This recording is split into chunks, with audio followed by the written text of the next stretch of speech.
Before we begin tonight, I want to ask you something that I genuinely don't know the answer to. We know where the first cities were. We know when writing was invented.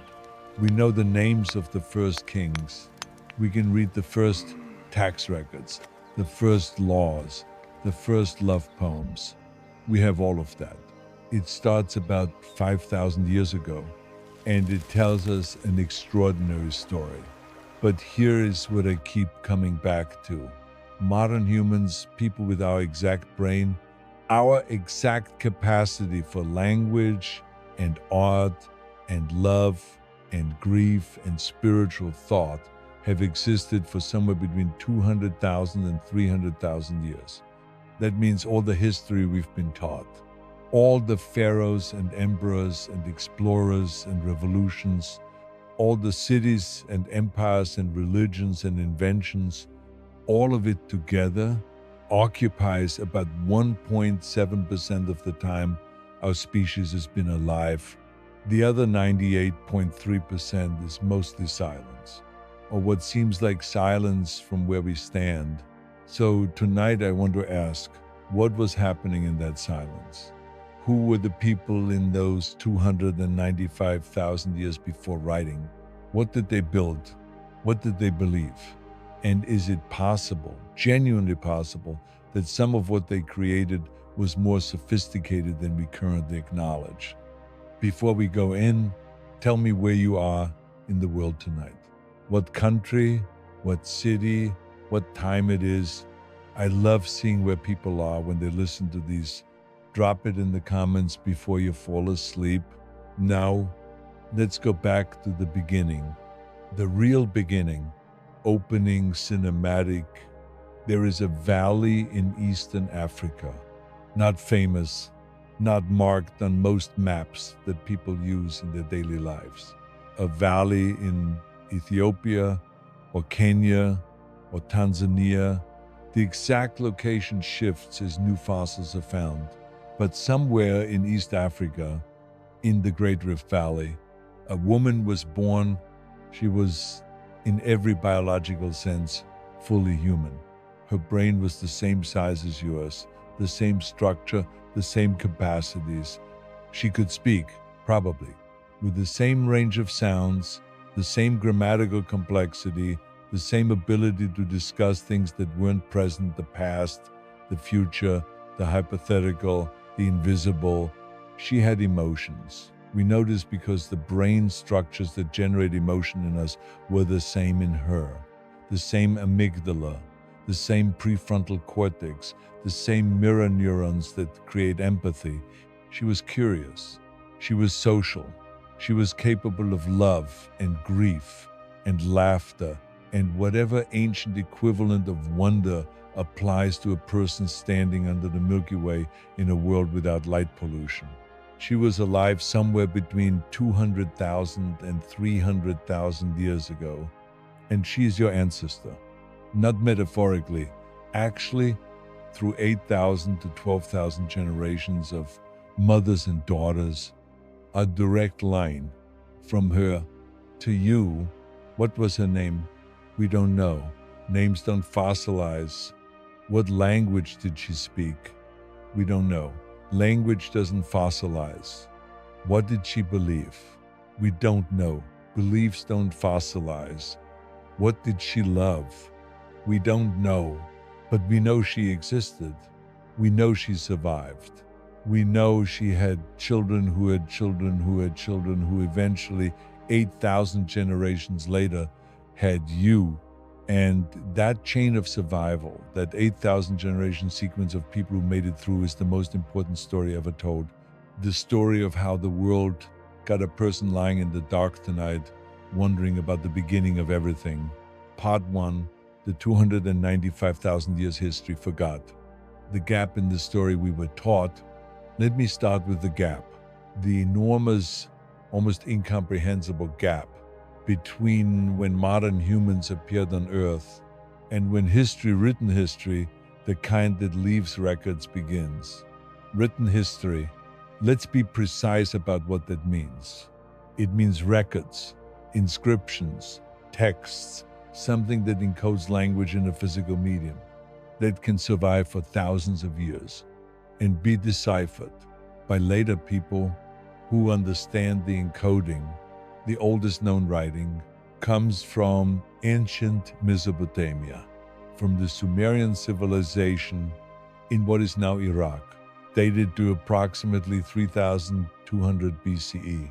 That's about 5,200 years ago.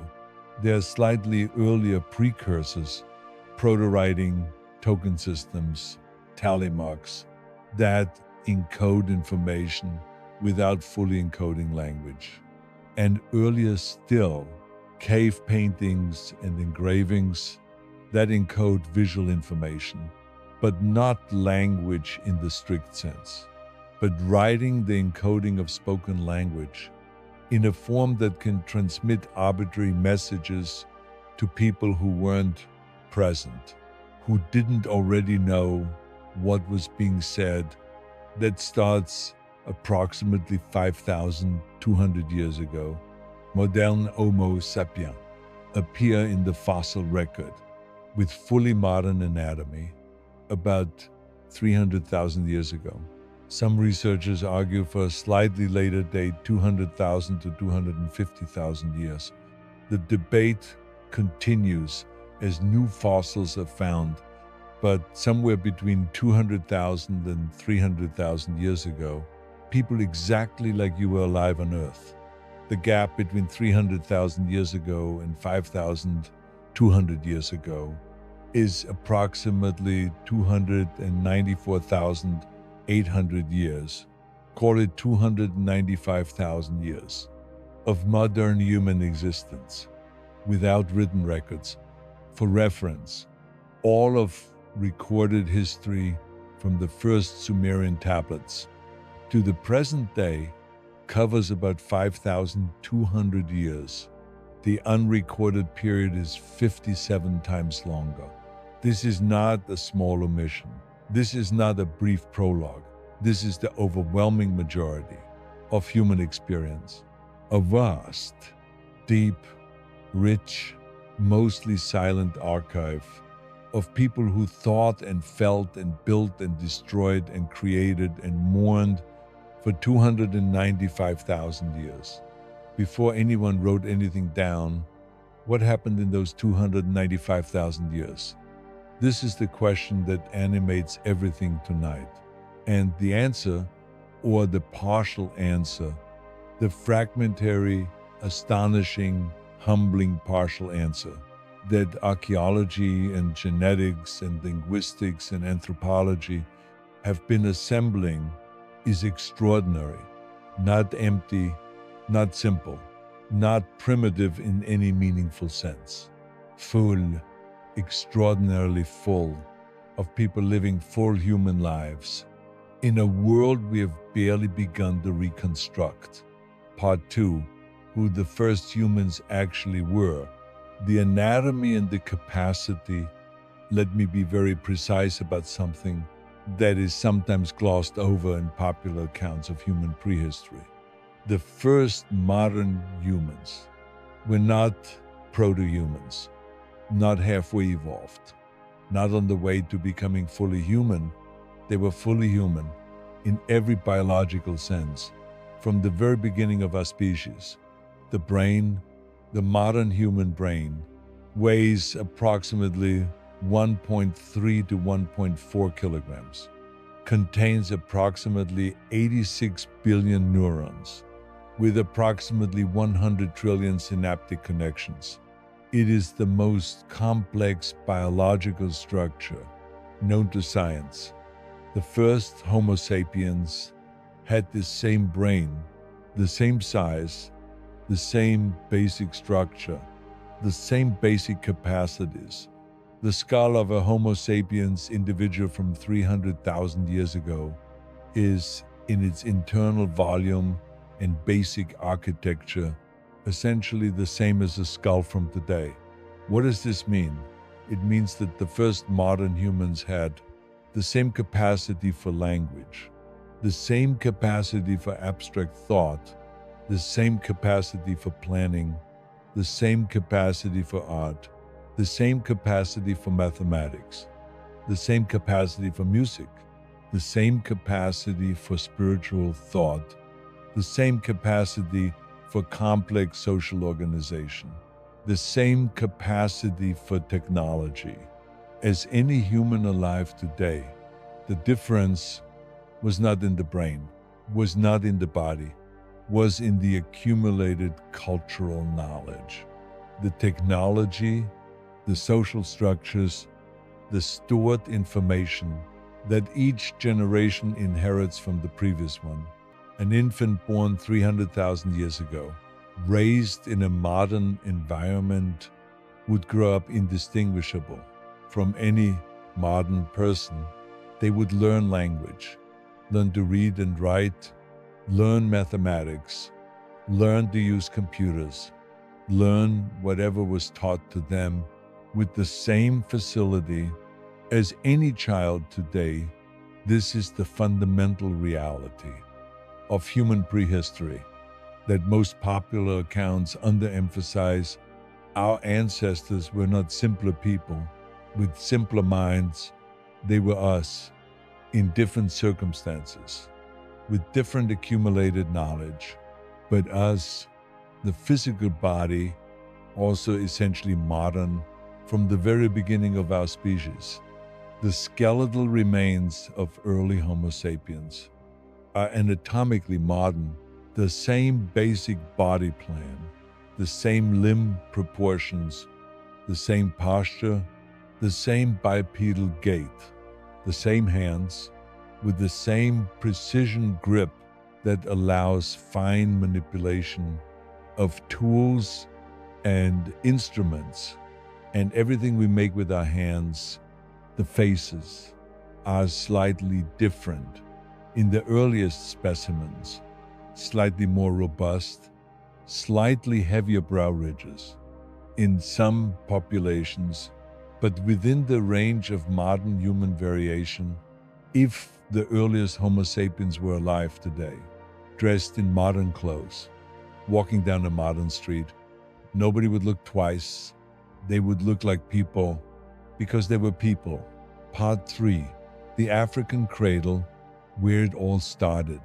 Africa, the continent where modern humans evolved, is the beginning, the foundation, the place where everything started.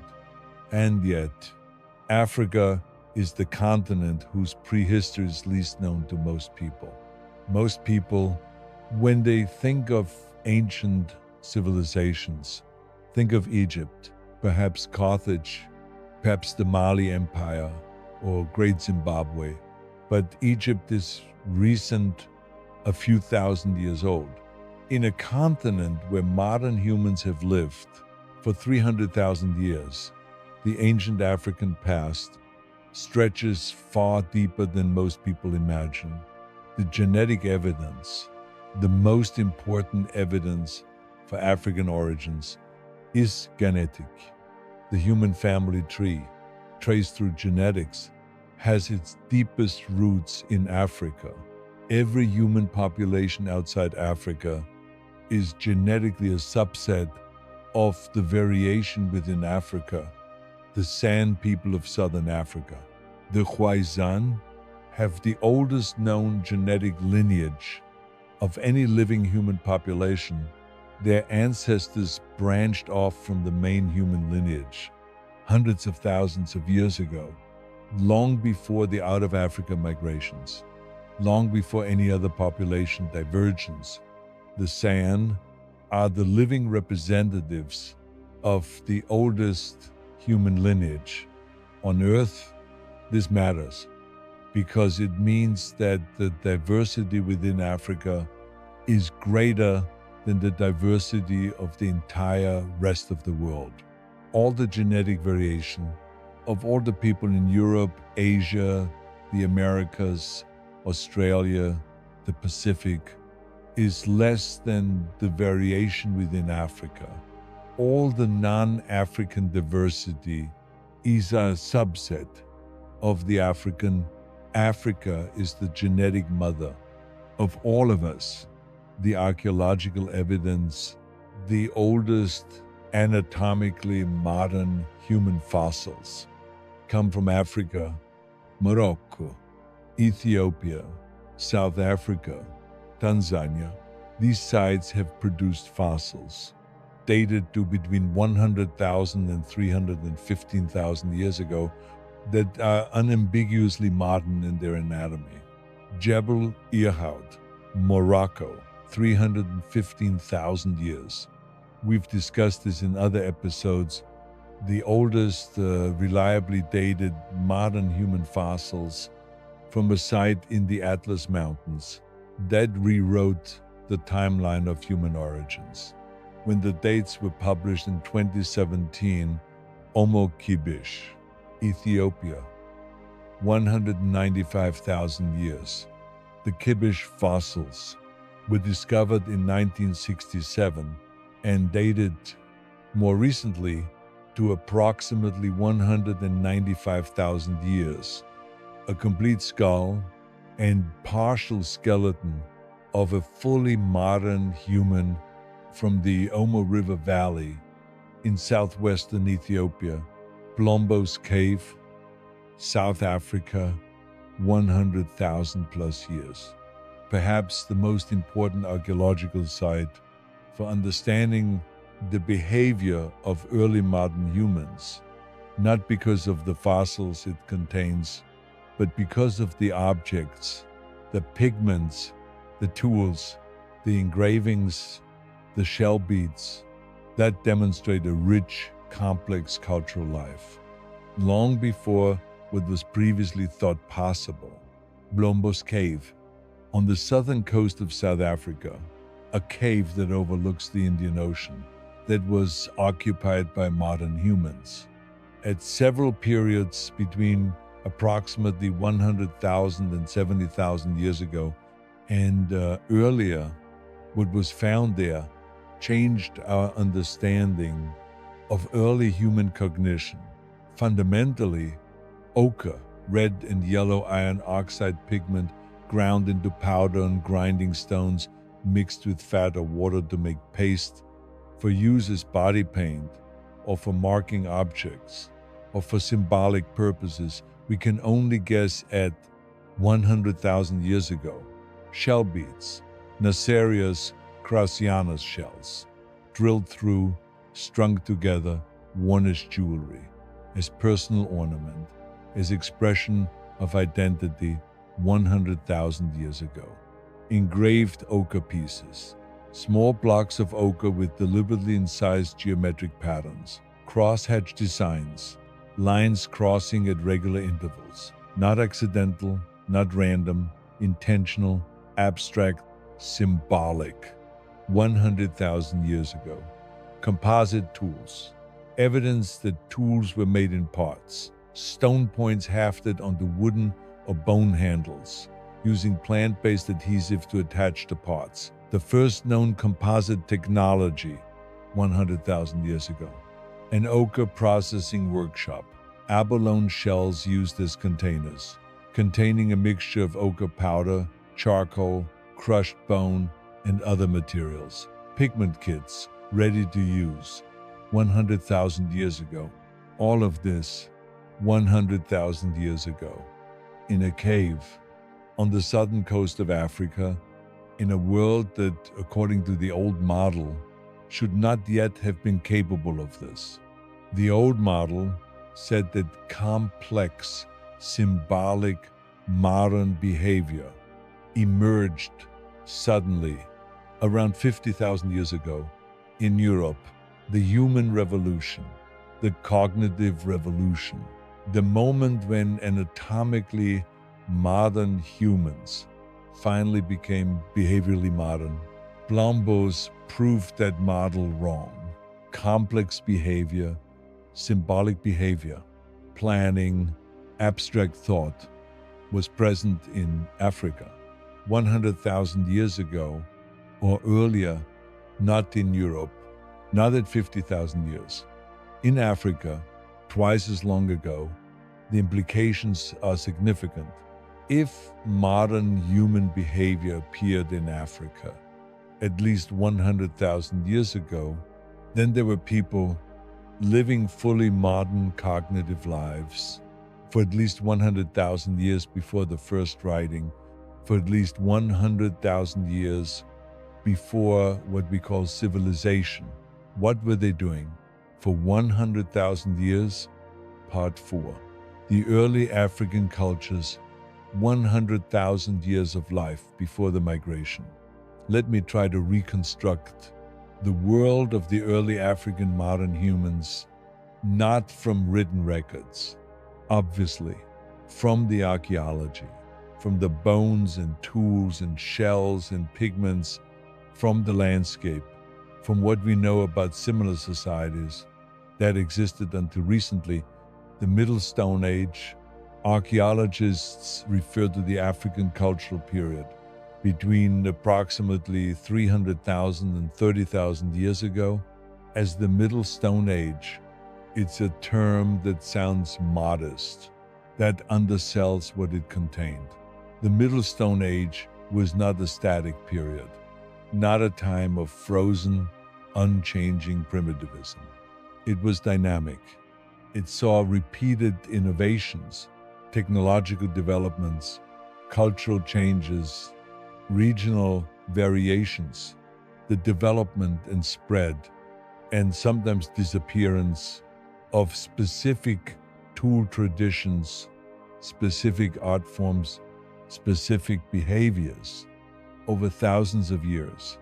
The tools, the leveloid technique, a method of preparing a stone core by shaping it carefully before striking a predetermined flake from it, a technique that requires significant planning and three-dimensional spatial thinking, visualizing the shape of the stone you want. Before you strike and removing material to expose it, the way a sculptor removes material to reveal the figure inside. This technique was used across Africa and spread into Eurasia long before modern humans left Africa. Neanderthals in Europe used it too, having developed it independently or learned it through contact, the hafted tools, composite weapons, stone points mounted on spear shafts, using plant-based adhesives. That required specific knowledge of which plants produced adhesive resins and how to process them and how to apply them and how to bind the joint for maximum strength. A multi-step technological process requiring accumulated knowledge taught by one generation to the next. Over many generations, the coastal lifestyle, one of the most significant developments in Middle Stone Age Africa, was the exploitation of coastal resources. The sea had not previously been a major food source for human ancestors. The transition to regular marine foraging was a significant ecological shift, and the marine environment offered something extraordinary: caloric density, a diverse range of nutrients, including iodine and DHA omega-3 fatty acids, from shellfish and fish, that some researchers believe was important for brain development, for the specific kind of brain that modern humans have. The shellfish middens, the accumulated rubbish heaps of shells from repeated shellfish collecting at sites like Pinnacle Point and Blombos in South Africa and many others, showed that these coastal communities were organized, were returning to the same sites over many generations, were exploiting the tidal zone systematically. We're a maritime people in a meaningful sense, long before boats, long before any concept of seafaring. They were people of the coast, the inland savanna, away from the coast, the African savanna, was also home to Middle Stone Age people. The savanna is a challenging environment, but also a productive one. Large herds of ungulates migrating seasonally across vast grasslands, reliable water sources in the dry season along the rivers, and at the scattered watering holes, a landscape that rewards the specific skills that hunter-gatherers develop: tracking, patience, cooperation, long-distance walking, knowledge of the landscape. The persistence hunting. One theory about early human hunting is that we used endurance, our ability to run at moderate speed for very long distances, to chase prey animals until they overheated and collapsed. Modern humans are extraordinary endurance runners, among the best of any animal, over very long distances. We sweat. Unlike most mammals, which pant, sweating is a more efficient cooling mechanism for sustained exertion than panting. Many African ungulates are faster than humans over short distances, but cannot sustain high speed as long as a human can. If a human tracks an animal through the heat of the day, running it down, preventing it from resting, allowing it no chance to cool down, the animal eventually collapses from hypothermia.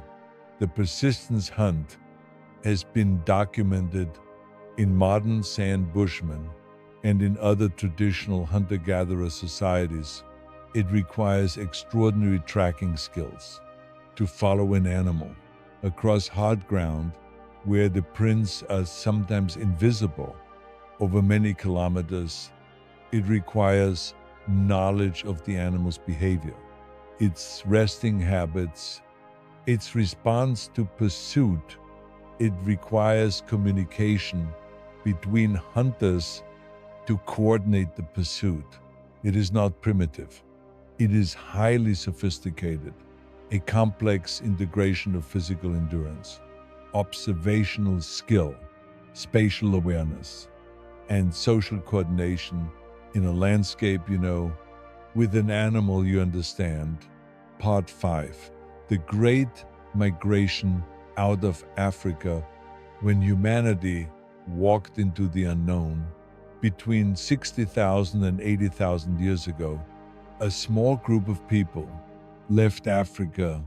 We've discussed this in detail in the episode on human origins and migration, but tonight we're looking at it from a different angle, from the perspective of civilizational beginnings, from the question of what these people were and what they took with them.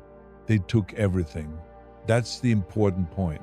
They took the language, they accumulated technological knowledge, their social structures, their beliefs, their art traditions, their specific human culture. Whatever specific culture they had, they took it with them into the unknown. And in the New World, the world outside Africa, they encountered challenges that required adaptation, required innovation, required the application of human intelligence to new problems in new environments, the crossing of the Red Sea or the Sinai.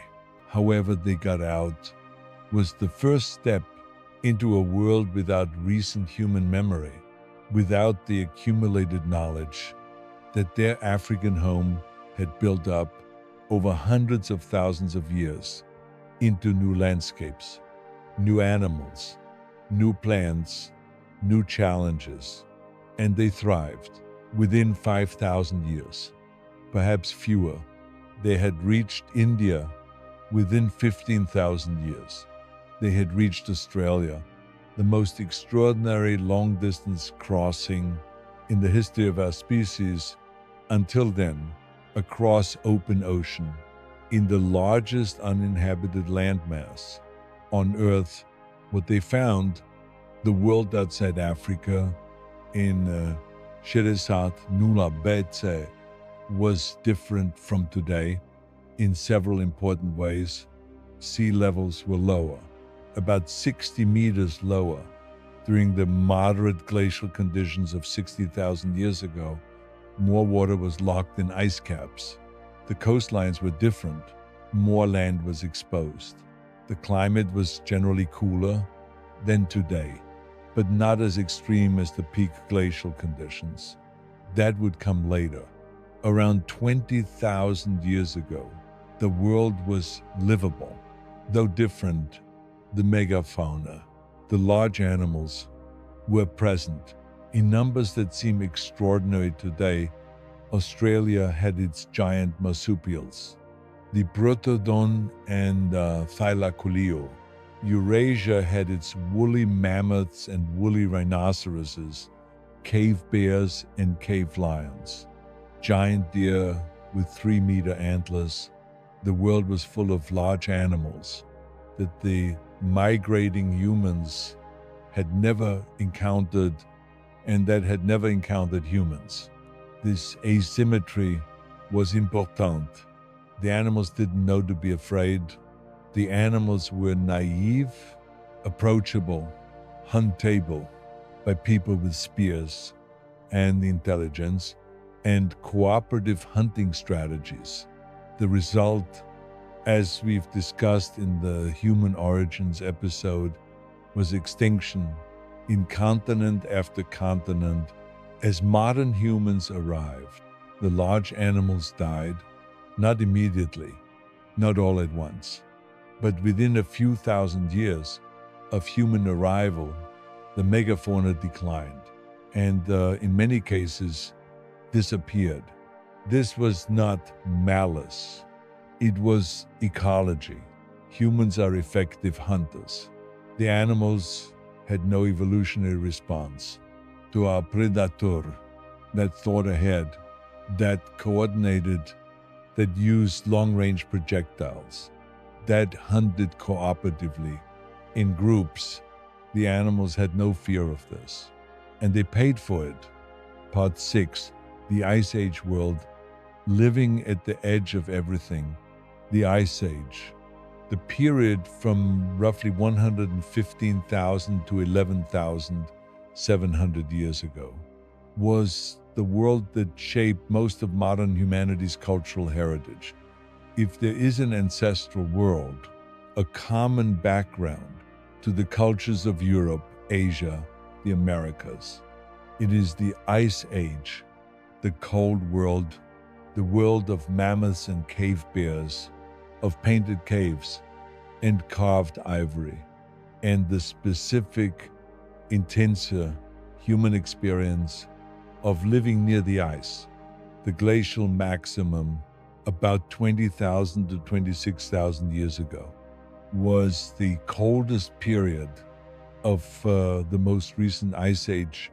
Ice sheets extended to cover most of North America, all of Scandinavia, much of Northern Europe, and large parts of Northern Asia.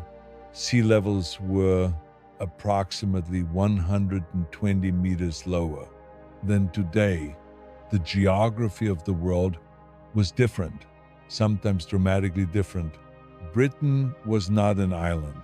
The North Sea was dry land, a vast plain doggerland connecting Britain to the European mainland, full of rivers and lakes, crossed by migrating herds. And the people who followed them, that entire landscape is now under the North Sea. Its archaeology forever hidden under 30 to 100 meters of water. Japan was connected to the Asian mainland at several points. Korea and Japan were parts of the same landmass at times.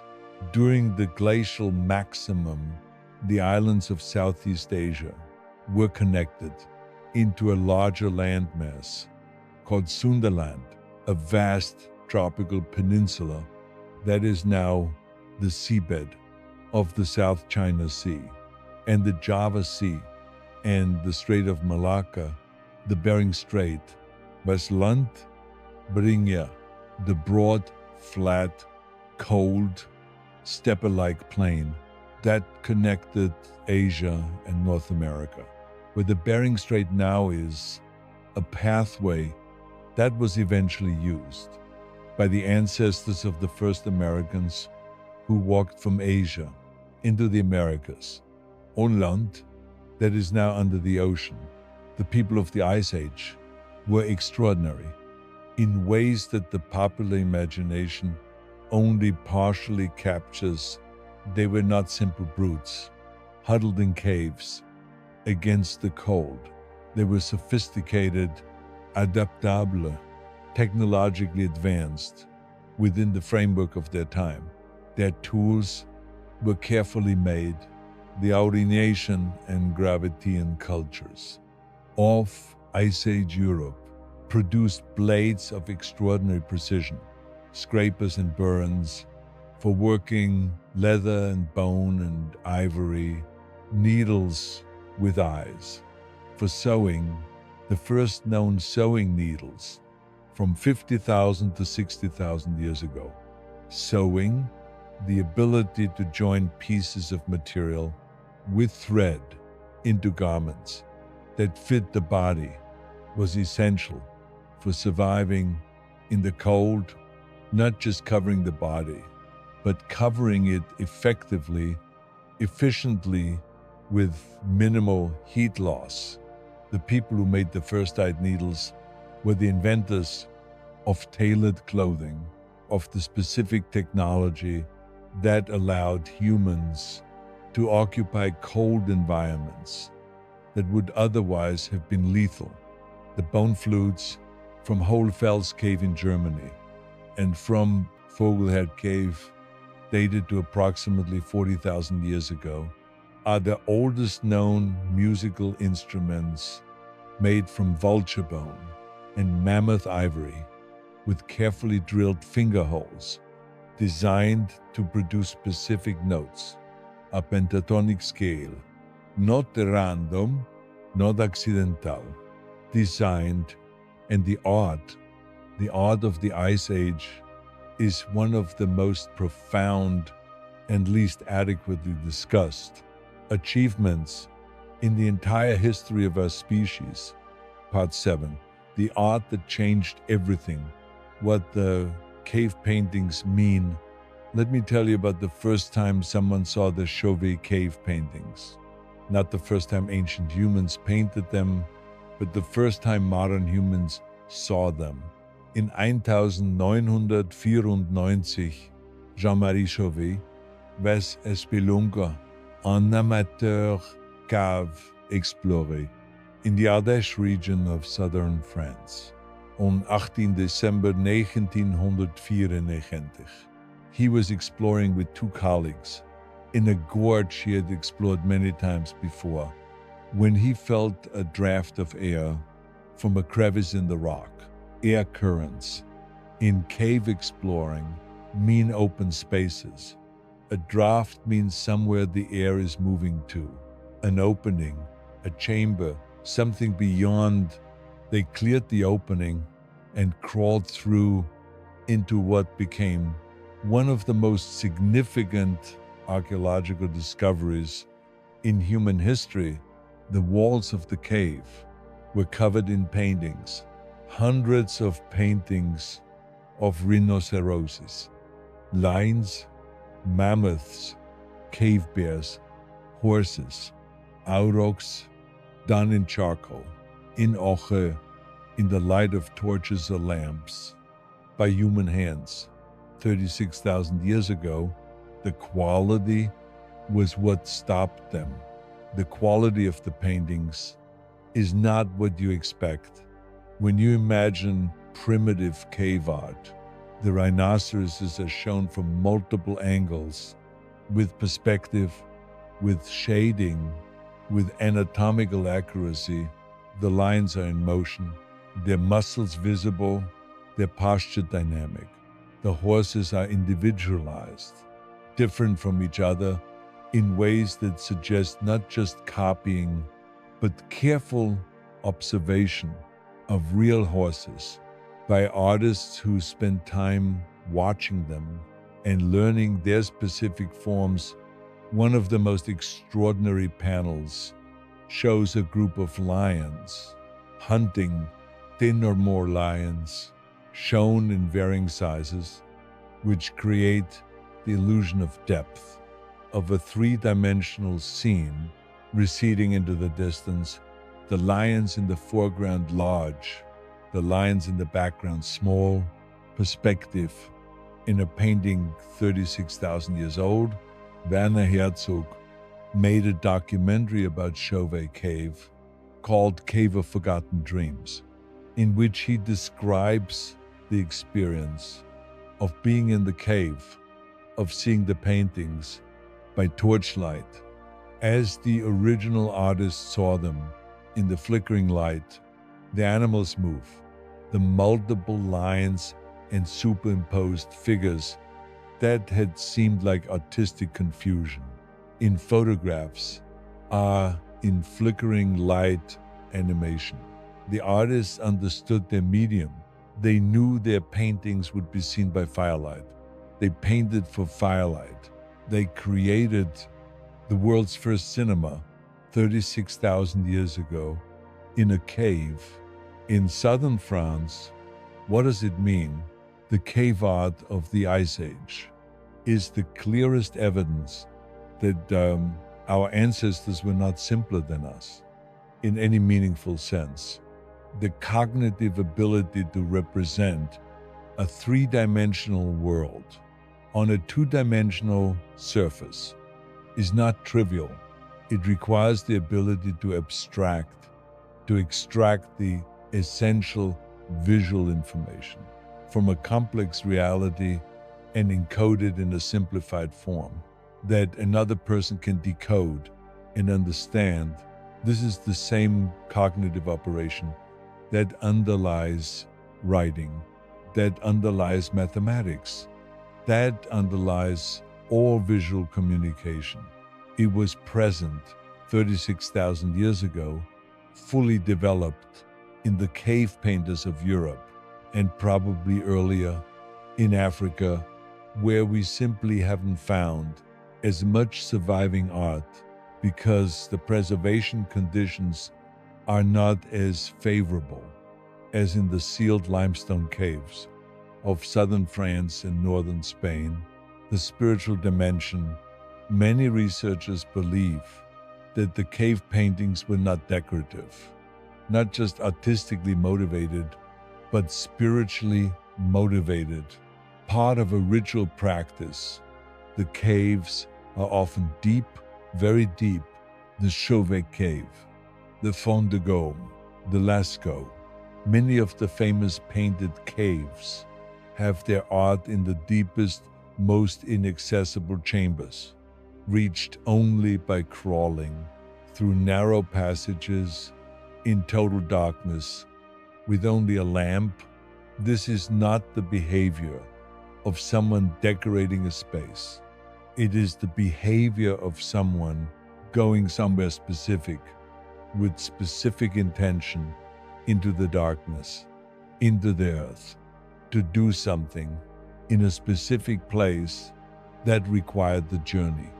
To reach it, some researchers, including David Lewis Williams, whose book The Mind in the Cave has been enormously influential, argue that the cave paintings were made in altered states of consciousness, that the caves were entered by shamans or ritual specialists who used darkness and isolation and possibly psychoactive plants to induce altered states in which they saw visions and painted what they saw on the cave walls as a record of a spiritual journey. The evidence includes the entoptic phenomena, the geometric patterns, dots and lines and spirals that appear alongside the animal paintings. These patterns are characteristic of the visual experiences associated with altered states of consciousness, phosphenes, the patterns the visual cortex generates when stimulated by darkness or hallucinogens or extreme physical stress. These are universal. The same basic geometric forms appear in the art of cultures across the world in different times, on different continents, because they are generated by the human nervous system under specific conditions. The shamanic interpretation is not universally accepted, but it is taken seriously by serious researchers, and it fits the specific character of the deep cave paintings better than any purely aesthetic interpretation. Göbekli Tepe, the temple before civilization. There is a site in southeastern Turkey, Jallet Göbekli Tepe, that has completely changed how we think about the origins of civilization. We've discussed this in a previous episode, but tonight I want to explore it from the specific angle of the mother civilization question, of the question of what came before.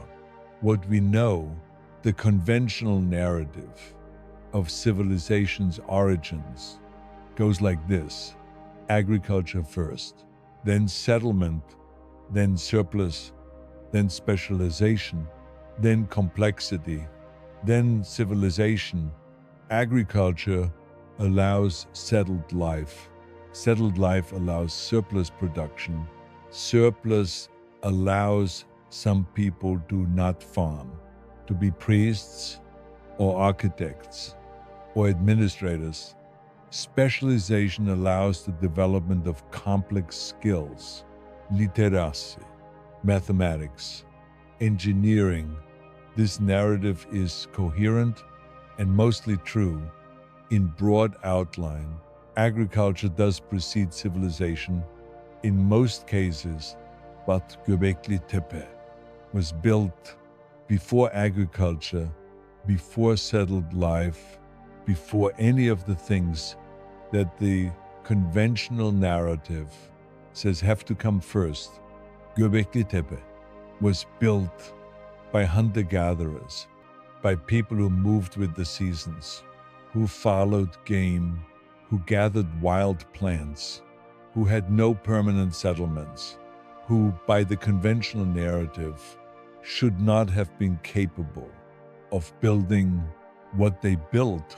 What they built is a complex of stone circles with massive T-shaped pillars up to 6 meters tall, weighing up to 20 tons, each one carved with reliefs of animals, foxes, snakes, ducks, scorpion, spiders, wild boar, lions, vultures, and abstract symbols, whose meaning we don't understand. The circles are arranged concentrically or in specific geometric relationships with each other. The whole complex was designed, planned, built over centuries, perhaps 1,000 years, by successive generations who maintained the same basic plan, the same basic form over hundreds of years.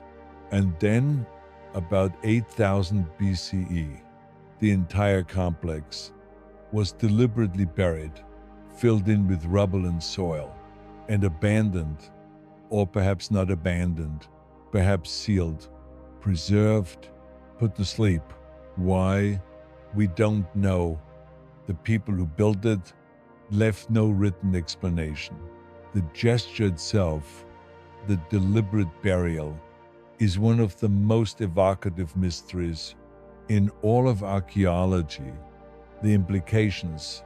Göbekli Tepe was built at 9,600 BCE.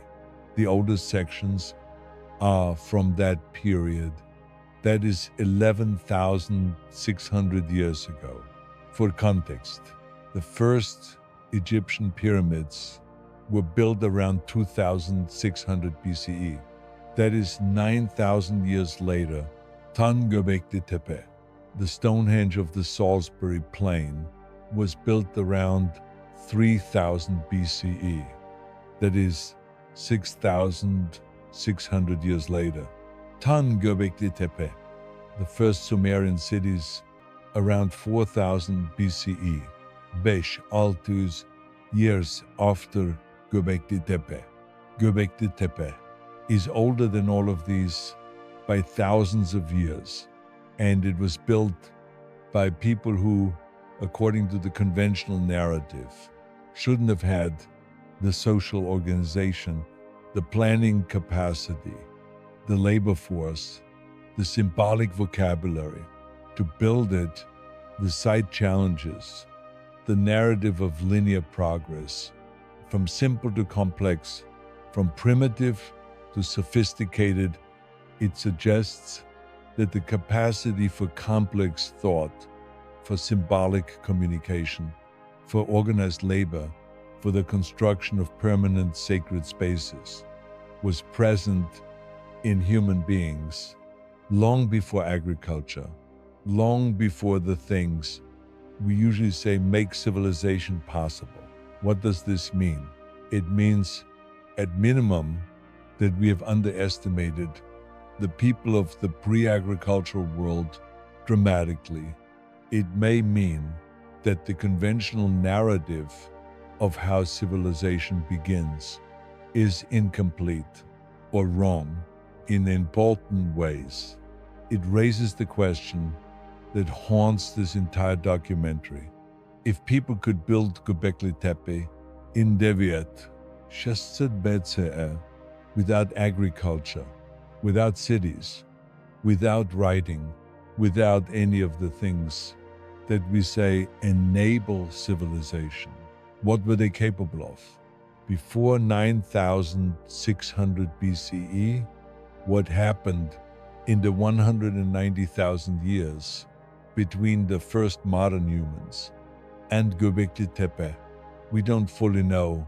We have fragments, the shell beads of Blombos, the cave paintings of Chauvet, the ochre workshops, the hafted tools, the sewing needles. But Göbekli Tepe itself was only preserved because it was buried in a dry environment under the right conditions. How much has been lost? How many Göbekli Tepes existed in the 190,000 years before that one, that weren't buried, that weren't preserved, that were built of wood or organic materials, that have completely decomposed, that left no trace. In the archaeological record, we don't know, and the not knowing is the most important thing about this entire question. The question of lost civilizations, what the evidence allows us to say, here's where I need to be careful and honest, because this is the territory where popular history often gets carried away and real archaeology gets lost. The lost civilization genre is hugely popular. Books and documentaries claim that there was a sophisticated, technologically advanced, prehistorical civilization that was destroyed by a catastrophe, that all the ancient myths are memories of this civilization, that Atlantis was real, that the pyramids were built by this lost civilization or by aliens. That mainstream archaeology is suppressing the evidence. These claims are overwhelmingly not supported by the evidence. The specific claims of specific alternative history writers have been examined by professional archaeologists and repeatedly found to be based on misreading of the evidence, on selective use of facts, on ignoring contradictory data, on logical fallacies, I am not going to promote those claims because they're not honest. But there is a legitimate and important question that is separate from the sensational claims, a question that is being taken seriously by mainstream researchers. The question is this: given what we know about human cognitive capacity, given the sophistication of Middle Stone Age cultures, given the fact that much of the world was inhabited by modern humans for tens of thousands of years before the period we call civilization, is it possible that there were complex, organized societies in the period before writing that have left little archaeological trace because they were in coastal areas, now submerged by sea level rise, or because they were built in organic materials that have decomposed, or because we haven't looked in the right places with the right methods? The answer is yes. This is genuinely possible, and it is being taken seriously by serious researchers. The Doggerland question, Doggerland, the now submerged plain that connected Britain to mainland Europe during the Ice Age, was almost certainly densely populated by Ice Age hunter-gatherers. It was rich rivers, lakes, forests, abundant game, shellfish beds, fish, everything a hunter-gatherer community could want. The sea rose, the plain flooded. Gradually, over thousands of years, as the Ice Age ended, and the ice melted, and the oceans rose, by approximately 6000 BCE, Doggerland was mostly submerged. The last remnant, a Sonbonk, sank beneath the waves. Around 4000 BCE, the people who had lived there for thousands of years moved to higher ground, to Britain, to the European mainland, carrying their culture, their tools, their traditions with them, their settlements, their middens, their tools, their hearths are under the North Sea, under 30 to 100 meters of water, not destroyed, preserved in the anaerobic conditions of the seafloor sediment, intact, waiting for the archaeology that the technology to reach them is still being developed. Fisher trawlers working the North Sea occasionally bring up Ice Age artifacts in their nets, mammoth teeth, bone tools, the occasional human bone, tangled with the fish, pulled up from 50 meters down from a world that existed 10,000 years ago, when the floor of the North Sea was dry land. What those people built, what their culture was like, how complex their society was, we don't know, because the evidence is underwater and mostly unexcavated. The same applies to Sunderland, the submerged Southeast Asian peninsula, to many coastal areas around the world where sea level rise has covered what were once inhabited landscapes. The genuinely open question, given all of this, the question that I find genuinely compelling, is not whether there was a technically advanced civilization with electricity and space travel that nobody in mainstream archaeology acknowledges. That is not supported by any evidence. The genuine question is, were there complex, organized, long-lived societies in the period between 20,000 and 5,000 BCE that had sophisticated symbolic systems, that had organized religion, that had accumulated scientific and ecological knowledge that may have developed and perhaps influenced the later civilizations that we do know about.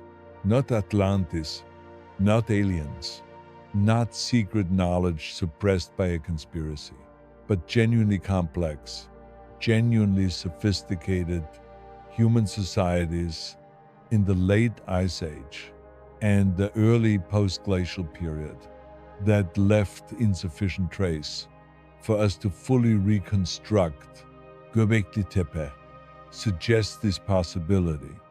The sophistication of the astronomical alignments at Stonehenge and Newgrange and Karnak and dozens of other Neolithic monuments suggested the complexity of the mythological traditions that appear in the earliest written records, suggesting long oral histories. Going back much further, suggested the deep sea sites that we're only beginning to find suggested we don't know, and the not knowing is the appropriate answer, not a lost civilization conspiracy, not a denial, but genuine uncertainty about what existed in the places and times we can't yet see clearly, what the myths might remember, oral tradition, and the deep past. Every culture has flood myths, the Epic of Gilgamesh, the Sumerian story of a catastrophic flood that destroyed the world, the biblical story of Noah derived, at least partly, from Sumerian tradition. Hindu tradition of Manu and the Great Flood, Greek myths of Deucalion, the survivor of a world-ending deluge, Australian Aboriginal traditions of rising waters that covered the old country, Pacific Islander traditions of floods that changed the world. These myths are found on every continent, in virtually every culture, with some version of the flood story.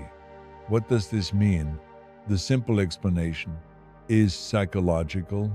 Floods are common and catastrophic in the immediate experience of any people who live near water, which is most people who have ever lived. Floods are the most common of natural disasters, a universal story because it represents a universal experience, the threat of inundation, of the world returning to water. But there is another possibility that is being taken more seriously by some researchers. The sea level rise at the end of the Ice Age was real, dramatic, and within the memory of human communities.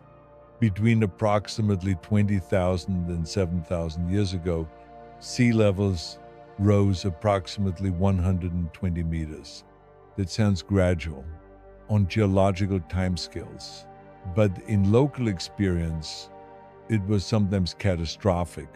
The end of the Younger Dryas, around 11,700 years ago, was a particularly rapid climate transition from glacial cold to Holocene warmth in as little as a few decades. The Black Sea, which we discussed in previous episodes, was a freshwater lake during the Ice Age at levels significantly below the Mediterranean. And then, around 7,600 years ago, the Mediterranean broke through the Bosphorus and flooded in catastrophically, raising the Black Sea level by 150 meters over perhaps a few thousand years, or perhaps faster, destroying the settlements on the shores of the former lake, forcing the people outward into Europe, into the Middle East, into the Caucasus, carrying stories of the flood that destroyed their world. Ryan and Pittman, two Columbia University geologists, proposed this hypothesis in 1997 In their book, Noah's Flood, the theory remains controversial. The timeline and scale are debated, but the basic fact that the Black Sea transitioned from freshwater lake to saltwater sea during the post-glacial period is established.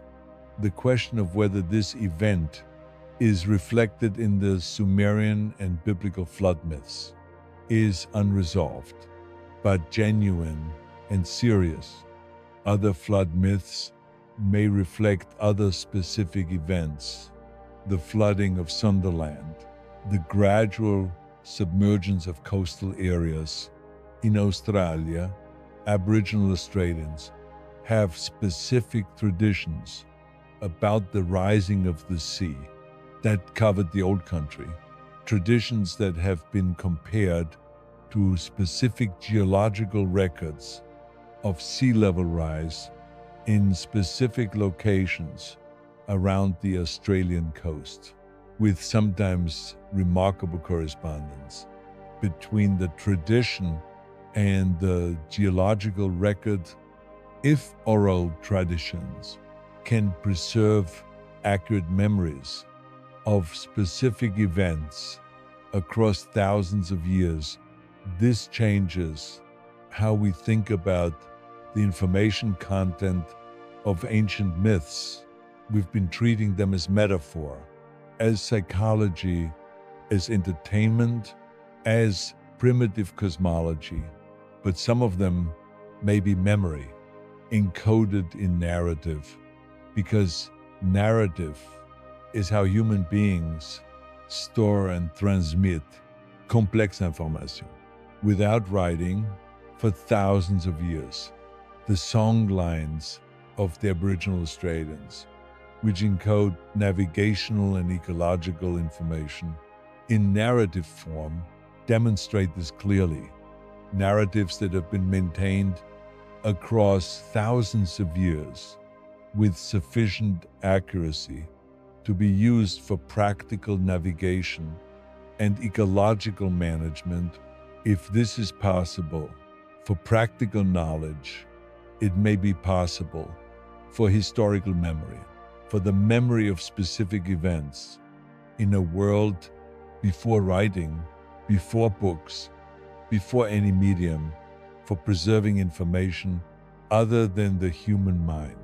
And the stories the mind carries, the first real cities, Sumer and what came before, around 4000 BCE in southern Mesopotamia, in the region between the Tigris and Euphrates rivers, something new appeared. Cities, real cities, with populations of tens of thousands, with organized government, with professional administrators, with temples, granaries, workshops, markets. Uruk, the first city by most definitions, located in what is now southern Iraq, was by around 3500 BCE the largest settlement in the world, with a population that may have reached 50,000 people. 50,000 people in one place in 500 BCE. This was new. This was unprecedented in all of human history. Nothing like it had existed before, or had it. The question is genuinely open. There are sites that may have been significantly larger and older that archaeology is still exploring. Çatalhöyük, in central Turkey, an extraordinary site dating from approximately 7,500 to 5,700 BCE. That's up to 4,000 years. Before Uruk, Çatalhöyük was a town, or perhaps a large village, with a population estimated at 3,000 to 8,000 people. At its peak, smaller than Uruk, but significant. The layout was extraordinary. No streets, no alleys. The houses were built directly against each other, like cells in a honeycomb, with no space between them. Entry was through the roof, via ladders. You moved from house to house, across the rooftops, not through streets, because there were no streets. The inside of the houses were decorated with wall paintings and plastered reliefs of bulls and vultures and abstract geometric patterns. The dead were buried under the floors, under the beds where people slept. The ancestors literally below the living, a different relationship between the dead and the living than anything in modern experience. Çatalhöyük was not a city. In the full Sumerian sense, there is no evidence of writing, no evidence of centralized administration, no temples in the sense of dedicated sacred buildings. Each house seems to have been used for some ritual purposes, the sacred distributed, not centralized. But it was complex, it was large, it was organized. It lasted for nearly 2,000 years. On the same site, with the same basic social structure, the same basic architectural form, 2,000 years, without centralization, without hierarchy, without kings, without temples. This challenges the narrative. That complexity requires hierarchy. That organized society requires centralized power. Çatalhöyük suggests that people can live in complex, large communities for thousands of years without kings, without temples, without all the apparatus of what we usually call civilization. What they had instead was community, the house, the family, the shared ritual of burying the ancestors under the floor, the wall paintings, the communal construction of the honeycomb city, a different kind of civilization, not less complex, different. The Neolithic Revolution, when everything changed between approximately 12,000 and 5,000 years ago, in different parts of the world, at different times, something happened that we call the Neolithic Revolution, the development of agriculture, the domestication of animals, the shift from mobile hunter-gatherer life to settled farming. This is often presented as progress, as an advance, as the obvious next step in human development.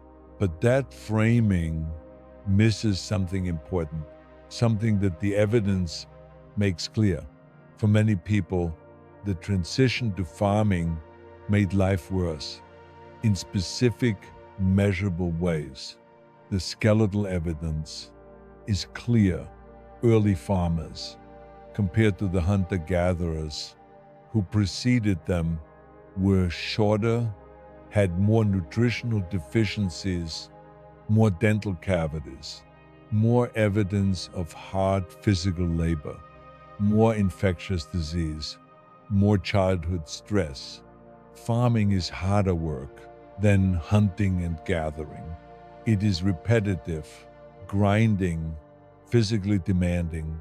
In specific ways, hunter-gatherers in favorable environments typically work about 4 to 6 hours per day to obtain their food. Farming requires more plowing, planting, weeding, harvesting, processing, storing, and farming is less nutritionally diverse. You eat what you grow, a few staple crops, rather than the enormous variety of wild plants and animals that hunter-gatherers exploit. Fewer species means more nutritional gaps, more dependence on any single crop failing. So why did people adopt farming? The answer is population. Farming supports more people per unit area. Even if each farmer is individually worse off than each hunter-gatherer, more people can survive on a smaller piece of land under farming than under hunting and gathering in the competition between farming and foraging populations. Numbers matter. Farmers breed more children because more children means more farm labor. Farmers occupy more land. Farmers expand into areas previously used by foragers, and foragers retreat or adopt farming. Or the Neolithic Revolution was not chosen by most people who went through it. It was imposed by demographic pressure, by the expansion of farming populations into forager territories, a slow, continent-wide agricultural conquest that took thousands of years, and that ended the lifestyle that had sustained our species for 290,000 years. This is not to say that farming was bad. It made complex civilization possible. It made writing possible. It made everything that followed possible. But it is to say that the story of progress from hunter-gatherer to farmer to civilized person is more complicated than it seems. The hunter-gatherers were not waiting to be improved by agriculture. They had a fully functional, deeply sophisticated cultural life that was disrupted by farming more than it was enhanced by it, at least initially. For the individuals involved, Egypt and the Old World, the civilization everyone knows, Egypt, the civilization that everyone learns in school, the pyramids, the pharaohs, the Sphinx, the hieroglyphs, the mummies. Egypt appears around 3100 BCE with the unification of Upper and Lower Egypt under a single king. The first pharaoh, Nama or Menes. The names may refer to the same person, and then, over the following centuries, the extraordinary outpouring of Egyptian culture, the Step Pyramid of Djoser, around 2650 BCE, the Great Pyramid of Khufu, around 2560 BCE, the Sphinx, built during the same period. Probably, the Egyptian civilization is often presented as the beginning of something, as the mother civilization, the origin of Western culture, the source from which everything flows. This is partly true, and partly an artifact of which civilizations European historians chose to emphasize. Egypt was not the oldest. Sumer is Zola, the Harappan civilization of the Indus Valley, is roughly contemporary. The Yellow River civilization of China appears somewhat later, but independently, in genuine independence from the Mesopotamian and Egyptian traditions, and all of these, the earliest literate civilizations that we know of, are built on foundations of thousands of years of pre-literate culture that preceded them.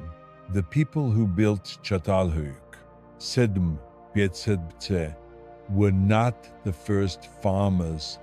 The first farmers were earlier, in the Fertile Crescent, around 10,000 BCE. The people who built the pre-pottery Neolithic sites off the Levant, around 9,000 to 8,000 BCE, were complex, organized, architecturally sophisticated, long before writing, long before Egypt, long before anything we usually call civilization. Ain Ghazal, a site near Amman, Jordan, occupied from approximately 7,200 to 5,000 BCE, was one of the largest and most complex pre-pottery Neolithic sites in the world, with a population at its peak of perhaps 3,000 people. At Ain Ghazal, archaeologists found extraordinary large statues made of plaster over reed and cord armatures, human figures about half life-size, with painted faces and striking, wide eyes made of cowrie shells and pupils of bitumen. They stare out from 8,000 years ago at the people who dig them up, and at us looking at photographs of them in museums. Who were they? What did they represent? What rituals did they participate in? We don't fully know.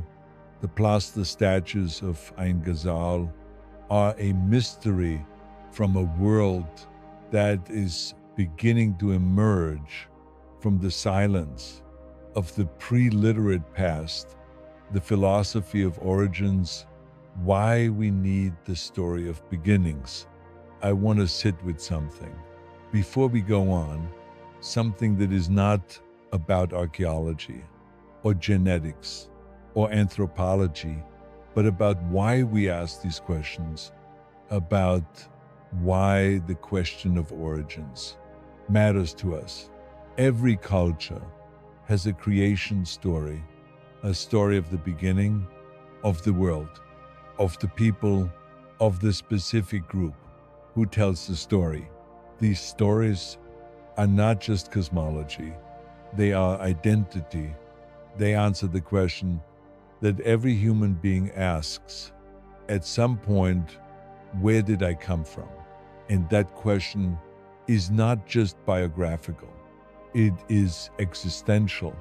It asks not just about a family or a culture, but about the species, about what it means to be human, about what kind of creature we are, about what our relationship is to the world we live in.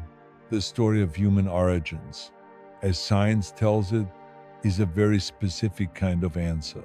To this question, it says, you come from Africa, your ancestors were hunter-gatherers for 290,000 years, who made art and music and built temples before they built cities, who migrated across the world in small groups over tens of thousands of years, adapting to every environment, filling every continent, creating the extraordinary diversity of human cultures.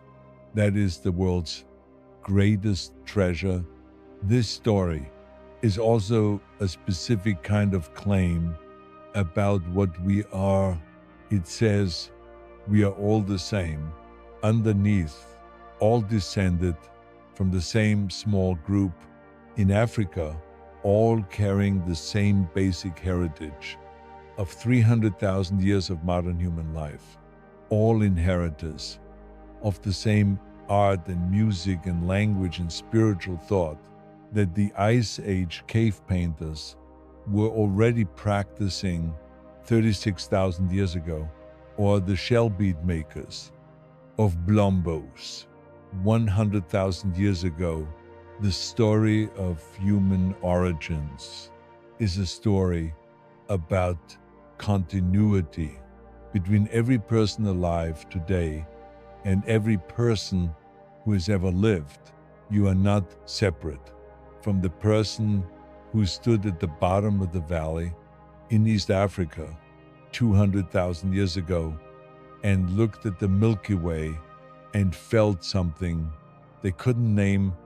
You are them in a different form, in a different context, with different accumulated knowledge, but the same brain, the same body, the same capacity for wonder and grief and love and the specific human longing to understand where everything came from, the closing, we are the continuation.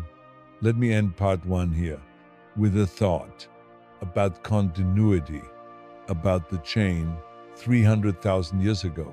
The first modern humans were alive in Africa. They had language. We don't know exactly when, but almost certainly by 300,000 years ago, the capacity was there, the anatomy was there, the brain was there. They told stories. We know this because storytelling is universal in human cultures. Everywhere and always there is story. They wondered about the sky, about the animals, about where they came from, about what happened after death, about what the stars were.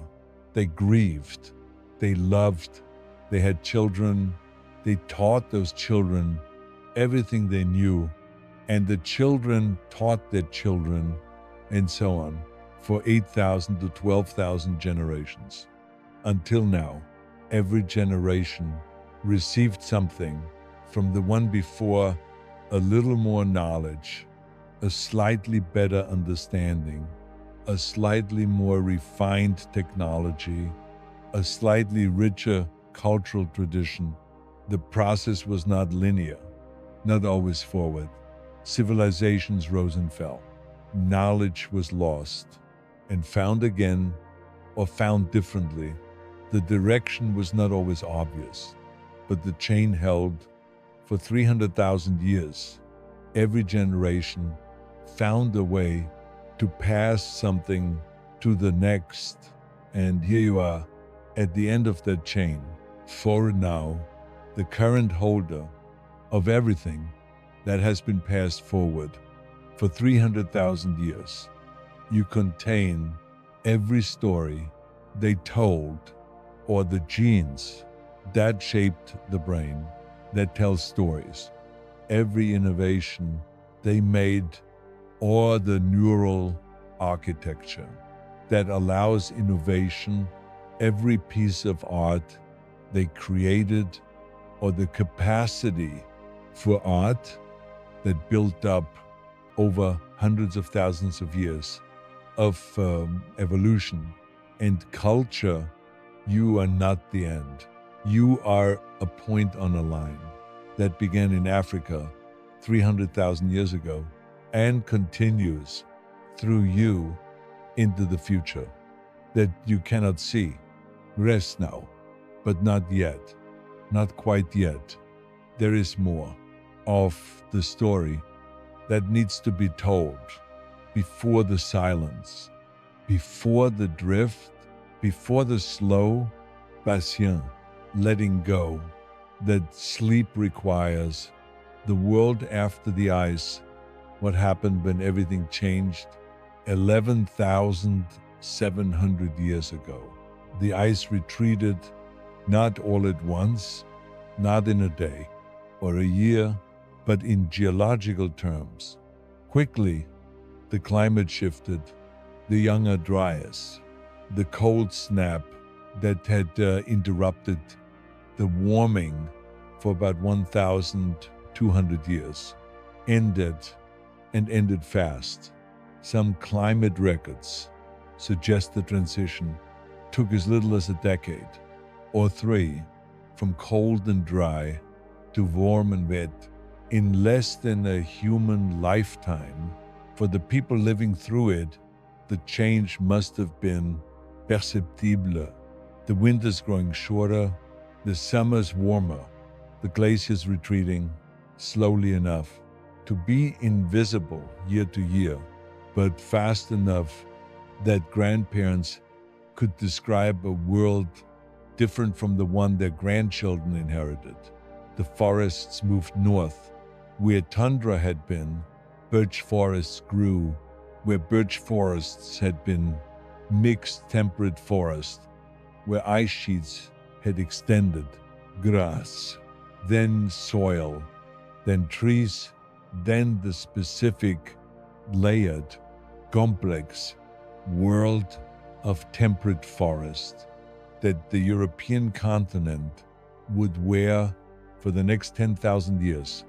The megafauna was declining, the woolly mammoth already under pressure from the human hunters who had been following the herds for thousands of years, now also under pressure from the changing climate that was replacing the cold steppe grassland, the mammoth steppe that had sustained them, with forest that did not bedesset nulla bece. The woolly mammoth was largely gone from Europe and the Americas, lingering in isolated populations. In Siberia and on the Arctic islands, where the steppe survived longest, the last mammoths on Wrangel Island in the Arctic Ocean, surviving until approximately 2000 BCE, when the Egyptian pyramids were already centuries old. The world was changing in the most fundamental sense. The world that had shaped human culture for tens of thousands of years. The cold world, the world of herds and cave art, and the specific challenges of the Ice Age was ending, and the people who had been shaped by it had to become something new. The first farmers, how the world changed when people stayed.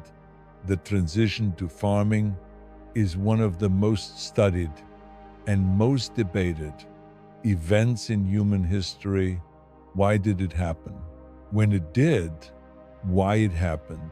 Where it did, why it spread? As fast as it did, these questions are not fully answered. But we understand much, more than we did even 50 years ago. The Fertile Crescent, the region of southwestern Asia, encompassing parts of modern Turkey, Syria, Lebanon, the Levant, Jordan, Iraq, and Iran, is where the most studied and perhaps the earliest transition to farming occurred, not because it was the only place where farming emerged independently, but because it was among the earliest, and because it has been studied most intensively. The wild ancestors of the major Fertile Crescent crops were present in the region before farming: wild einkorn wheat, wild emmer wheat, wild barley, wild lentils, wild chickpeas, wild flax, all grew naturally in the Eastern Mediterranean region, and people had been harvesting them selectively for perhaps thousands of years before what we would call domestication.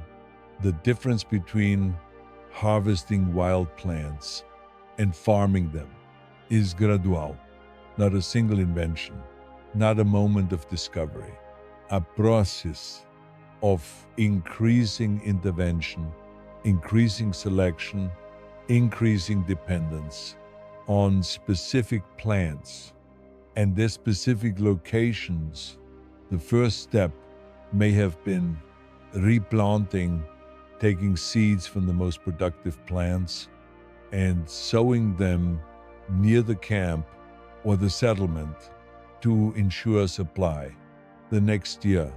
This is not yet farming, but it is the beginning of the human-plant relationship that leads to farming over generations.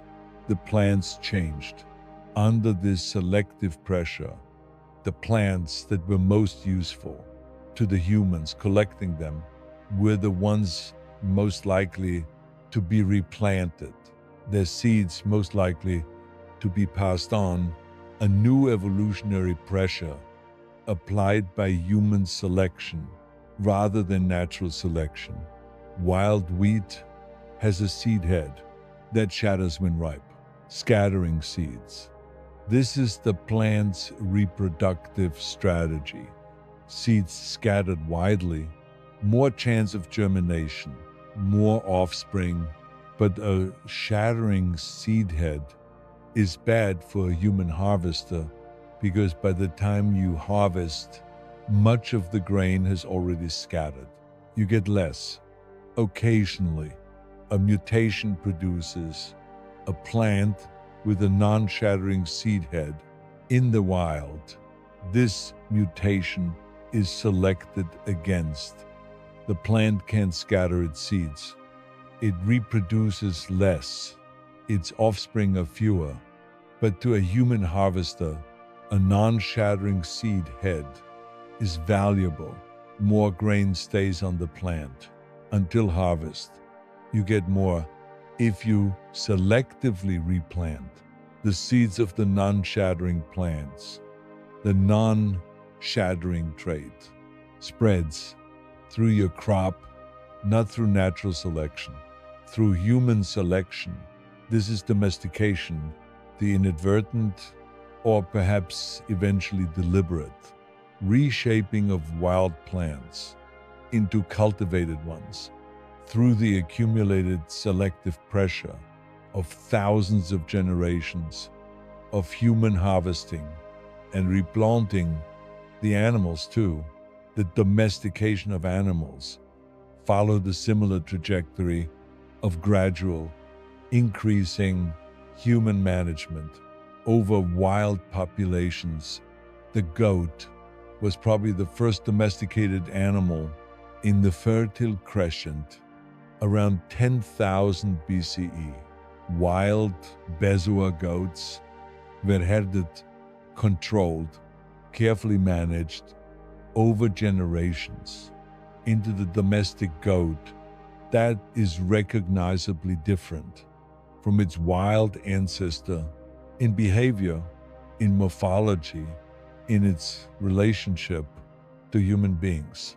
Then sheep, then cattle, then pigs, each one a wild animal that humans increasingly managed, selected, modified, until the domestic animal was something new, something that could not survive without human management, something that had co-evolved with us into a relationship of mutual dependence.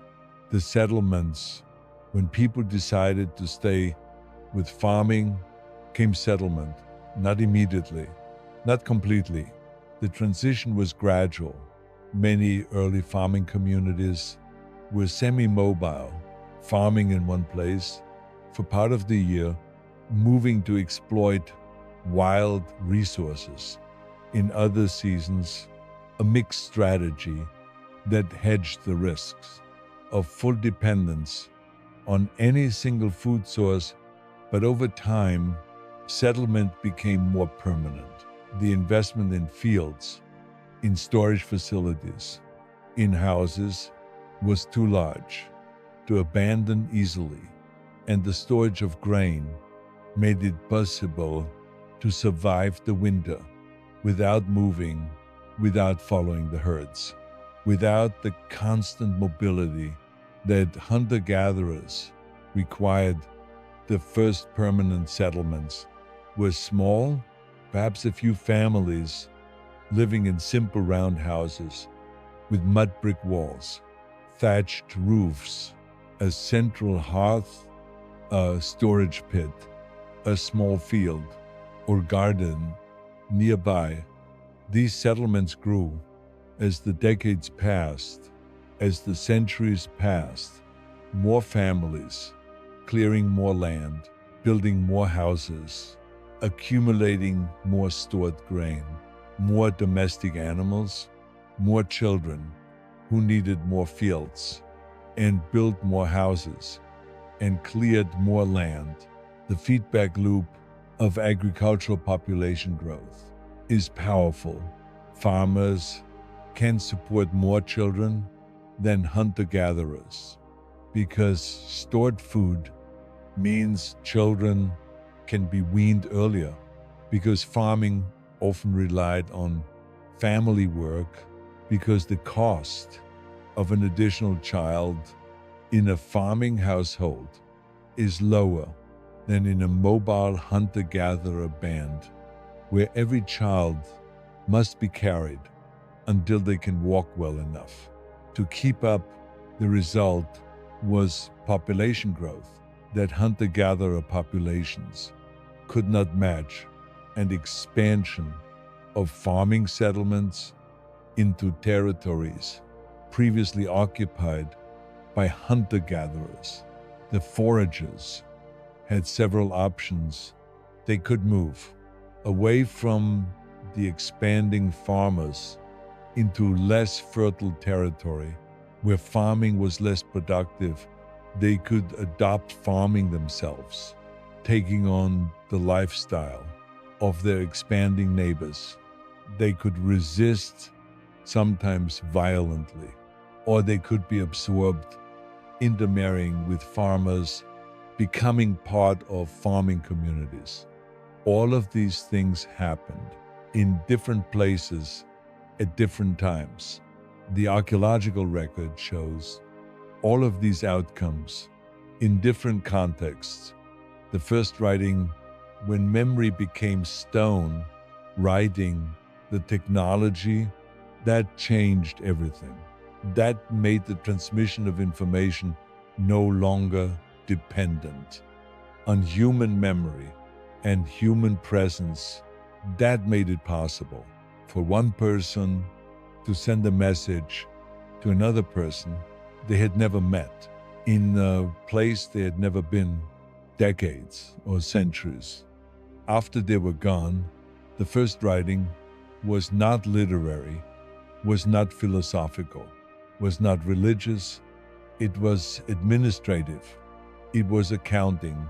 It was the record of how much grain was in the storehouse, how many sheep had been traded, how much beer was owed to the temple, the Uruk period of ancient Sumer, around 3,500 to 3,100 BCE, produced the first writing, not because the people suddenly became literate, but because the complexity of the urban economy, of trade and taxation and temple administration required a system for keeping records that went beyond what human memory could reliably maintain. The first written records are clay tablets pressed with a stylus to make wedge-shaped marks in soft clay that dried or was fired. To preserve the impression, the earliest tablets use pictographs, small pictures of the things they represent. A head with a bowl means eating or food. A foot means walking or going. A simple system that could encode basic information about quantities and categories. Over the following centuries, the system became more abstract. The pictographs became stylized, simplified, until they no longer looked like the things they represented, until they were purely conventional signs whose meaning was learned by those who used them, not read. From their visual form, this is cuneiform, the wedge-shaped writing of Mesopotamia that eventually could encode not just administrative records, but literature, poetry, mathematics, astronomy, law. The Epic of Gilgamesh, the first great work of literature that we know of, was written in cuneiform on clay tablets that survived, because clay, when fired by the burning of the library in which it was stored, becomes harder, more permanent. The destruction that was meant to erase preserved the thing it burned. A beautiful and unlikely irony, Gilgamesh was a king of Uruk around 2700 BCE. The epic that bears his name was composed over centuries, drawing on older oral traditions and written in its most complete form around 1200 BCE. It is a story about friendship, about mortality, about the search for eternal life, about the grief of losing someone you love. Enkidu, Gilgamesh's companion, created by the gods as a wild man who is civilized by the love of a woman and who becomes Gilgamesh's greatest friend, is killed by the gods as punishment for the hero's pride. And Gilgamesh faces, for the first time, the reality of death, not death in the abstract, but the death of someone specific, someone he loved. The grief in the epic of Gilgamesh is modern, completely, recognizably modern. Gilgamesh refuses to accept that Enkidu is dead. He wanders, seeking the man who never died, the only immortal human who knows the secret of eternal life. He fails and returns to Uruk, to his city, to the walls he built, and his name engraved on stone, and accepts that this, the enduring work, is the closest thing to immortality that is available to human beings. This is not primitive thought. This is not simple cosmology. This is a sophisticated, philosophically mature, emotionally authentic exploration of what it means to be mortal, written 4,000 years ago, but dealing with questions that are as alive now as they were then, questions that are still unanswered, questions that every human being who has ever stood at the grave of someone they loved has asked. The Epic of Gilgamesh was written down, but it wasn't invented. When it was written down, it was codified. It had been told around fires and in the halls of rulers and to children before bed for centuries, perhaps millennia, before anyone wrote it. The writing preserved it. But the story was old, long before the clay tablets, long before the stylus, long before Uruk, the civilizations we know and the ones we don't, the civilizations that appear in the first written records are extraordinary. We have spent centuries studying them, translating their texts, excavating their cities, reconstructing their lives. We know their kings' names, their gods' names, their laws, their literature, their mathematics, their astronomy. We know them in detail that no civilization before writing can be known. Sumer, Akkad, Babylon, Egypt, the Indus Valley civilization, the Shang dynasty of China, the Minoan civilization of Crete, the Mycenaean civilization of Greece. H1, a world of extraordinary complexity and achievement, each one building on the thousands of years of pre-literate culture that preceded it. But here is something that is rarely emphasized. In the standard account of ancient civilizations, most of them fell and were forgotten, sometimes for thousands of years, before being rediscovered. The Indus Valley civilization, Harappa and Mohenjo-daro, the cities of the Indus Plain in what is now Pakistan and northwestern India, were among the largest cities of the ancient world, Mohenjo-daro, at its peak, around 2600 to 1900 BCE, may have had a population of up to 40,000 people with sophisticated urban planning, grid streets, advanced drainage systems, public baths, standardized weights and measures, evidence of long-distance trade across the Indian Ocean with Mesopotamia, with Central Asia. The Indus Valley civilization had writing, the Indus script, as system of symbols found on seals and pottery and on other objects that has not been deciphered to this day, despite decades of effort by some of the best cryptographers and linguists in the world. The Indus script is the longest undeciphered writing system. From the ancient world, we have thousands of examples. We can see the patterns, the repeated symbols, the grammar-like structure, but we cannot read it. The Indus Valley civilization wrote things down that we cannot yet understand.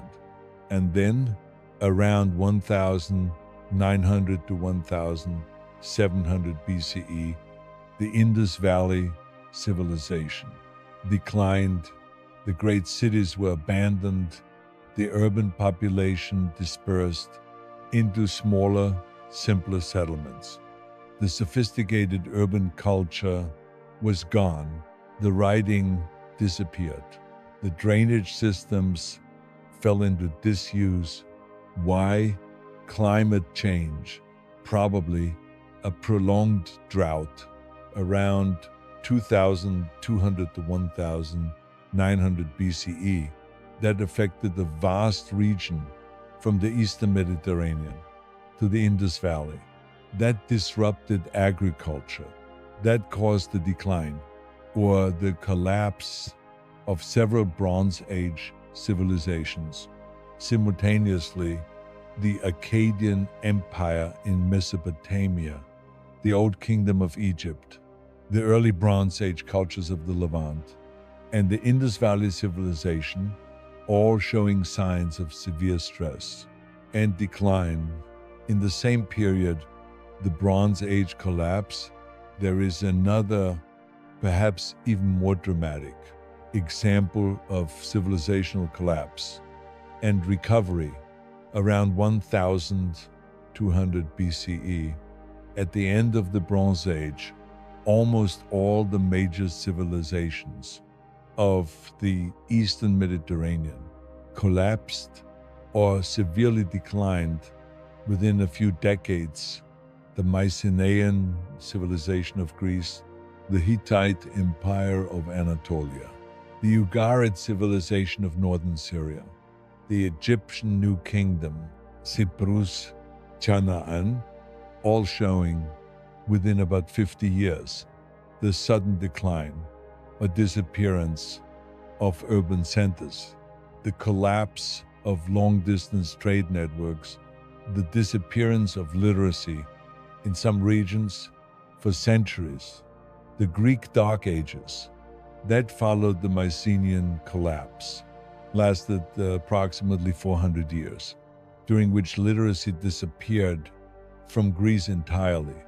The Linear B script, in which Mycenaean Greek was written, was forgotten. The oral tradition survived. The stories of Troy, of Odysseus, of Achilles were told around fires for 400 years without writing, before Homer or whoever composed the Iliad and Odyssey fixed them in the form we have. Writing was lost and then rediscovered or reborrowed from the Phoenicians, the great maritime traders of the Eastern Mediterranean, who had maintained their writing, their trade networks, their civilization through the collapse, and who spread their alphabet to the Greeks and through the Greeks, thous. Our alphabet is a modified Greek alphabet, which is a modified Phoenician alphabet, which is derived from an earlier Semitic script, which may be related to the Egyptian hieroglyphic tradition. The alphabet you are reading right now has a family tree that goes back 4,000 years through Phoenician traders and Bronze Age scribes and the first accountants of ancient Sumer, the great library of Ashurbanipal, and the books that almost died in the 7th century BCE in the city of Nineveh in what is now northern Iraq. The Syrian king Ashurbanipal did something extraordinary.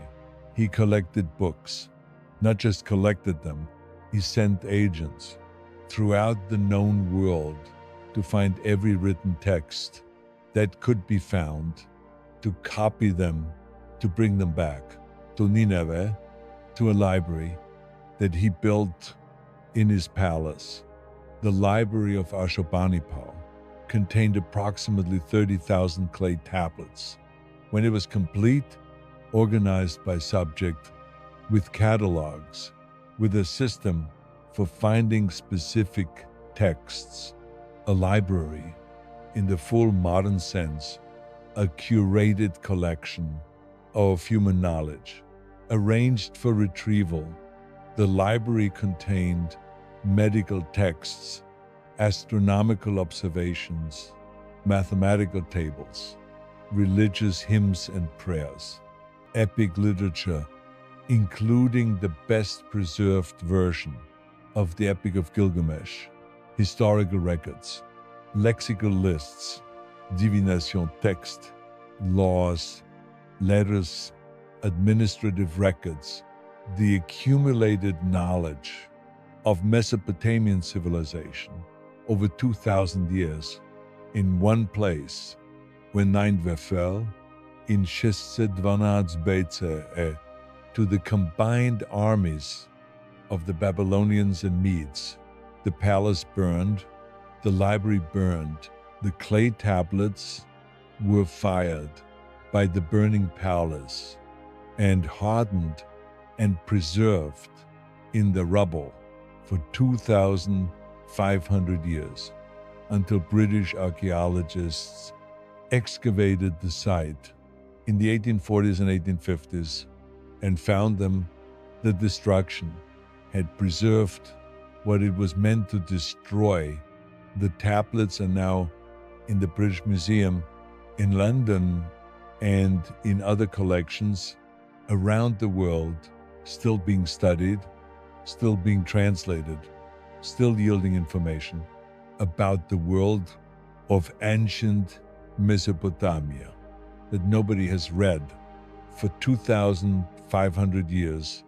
The Epic of Gilgamesh, as we know it, comes largely from the Nineveh version, from the tablets that Ashurbanipal collected from older versions that were already centuries old. When he ordered them copied, the chain of transmission from the oral stories of ancient Sumer to the modern translations that scholars read today passes through a burning palace. In 612 BCE, through the hardening fire that destroyed the city, but saved the library, an unlikely chain of preservation across 4,000 years. The women who shaped civilization, the people history forgot to remember history as it has been written for most of the last several thousand years, has been written by men about men. The names we know from ancient history are overwhelmingly male: kings, generals, philosophers, priests. The women who shaped the ancient world are often nameless, or nearly so, in the texts that survive, but some names survived against the odds, and some of the stories that go with those names are extraordinary. Enheduanna is the earliest named author in human history, the first person whose name is attached to a specific work of literature that we can still read. She was the daughter of Sargon of Akkad, the first great empire builder of Mesopotamian history, who unified the city-states of Sumer and Akkad under a single rule. Around 2334 BCE, Sargon appointed his daughter, Enheduanna, as high priestess of the moon god Nana in the city of Ur, a political appointment using her religious role to consolidate power in the Sumerian heartland for the Akkadian dynasty. Enheduanna wrote hymns to the goddess Inanna, the goddess of love and war, the most powerful and most complex of the Sumerian goddesses. The hymns that Enheduanna composed are apasionate, personal, theologically sophisticated, and genuinely literary, in the way that real art is always personal, always specific, always reaching beyond the conventional into something that feels true. On him, the exaltation of Inanna describes a period when Enheduanna was deposed from her position by a political rival who led a rebellion against the Akkadian dynasty. She was expelled from the temple, from the city, into exile. In the hymn, she calls on Inanna to restore her, to intervene, to defeat the rebel, to return her to her rightful place. The hymn is not just religious, it is political, it is personal, it is the voice of a specific woman in a specific moment of her specific life, writing for her goddess from a place of genuine felt need 4,300 years ago. The oldest named author in human history was a woman writing poetry about loss and faith and the desperate human hope that something in the universe is paying attention to what happens to us. Hatshepsut, the female pharaoh of Egypt's 18th dynasty, around 1478 to 1458 BCE, who ruled not as a queen consort, but as pharaoh in the full sense, with the full regalia, the double crown, the crook and flail, the false beard. After her death, her successor Thutmose III ordered her image to be removed from monuments, her name chiseled out, her statues smashed, her memory erased. It largely worked for 3,500 years. Hatshepsut was forgotten until modern Egyptologists, piecing together the record of the 18th dynasty, found the traces of a reign that had been systematically erased and reconstructed who she was. She built, among other things, the mortuary temple at Deir el-Bahri, one of the most beautiful architectural achievements of ancient Egypt, terraced into the cliffs above the Nile Valley with colonnaded porticos and relief carvings that tell the story of her divine birth and her achievements as pharaoh. She organized a trading expedition to the land of Punt in what is now the Horn of Africa that brought back exotic goods, incense trees, ebony, gold, living animals. The reliefs that record the expedition are among the most detailed and evocative in all of Egyptian art. A specific moment in history recorded with care and pride by a ruler who knew what she had done and wanted it remembered. It was almost forgotten, but not quite. The stone remembered, even when the name was chiseled away.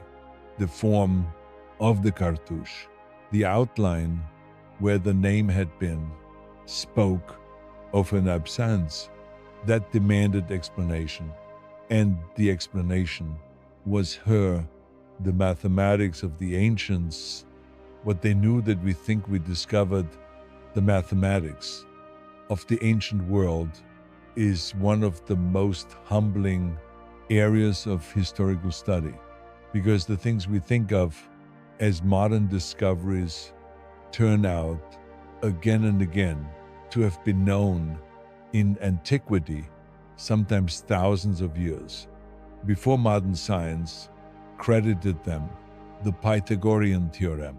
You learned in school the square of the hypotenuse equals the sum of the squares of the other two sides.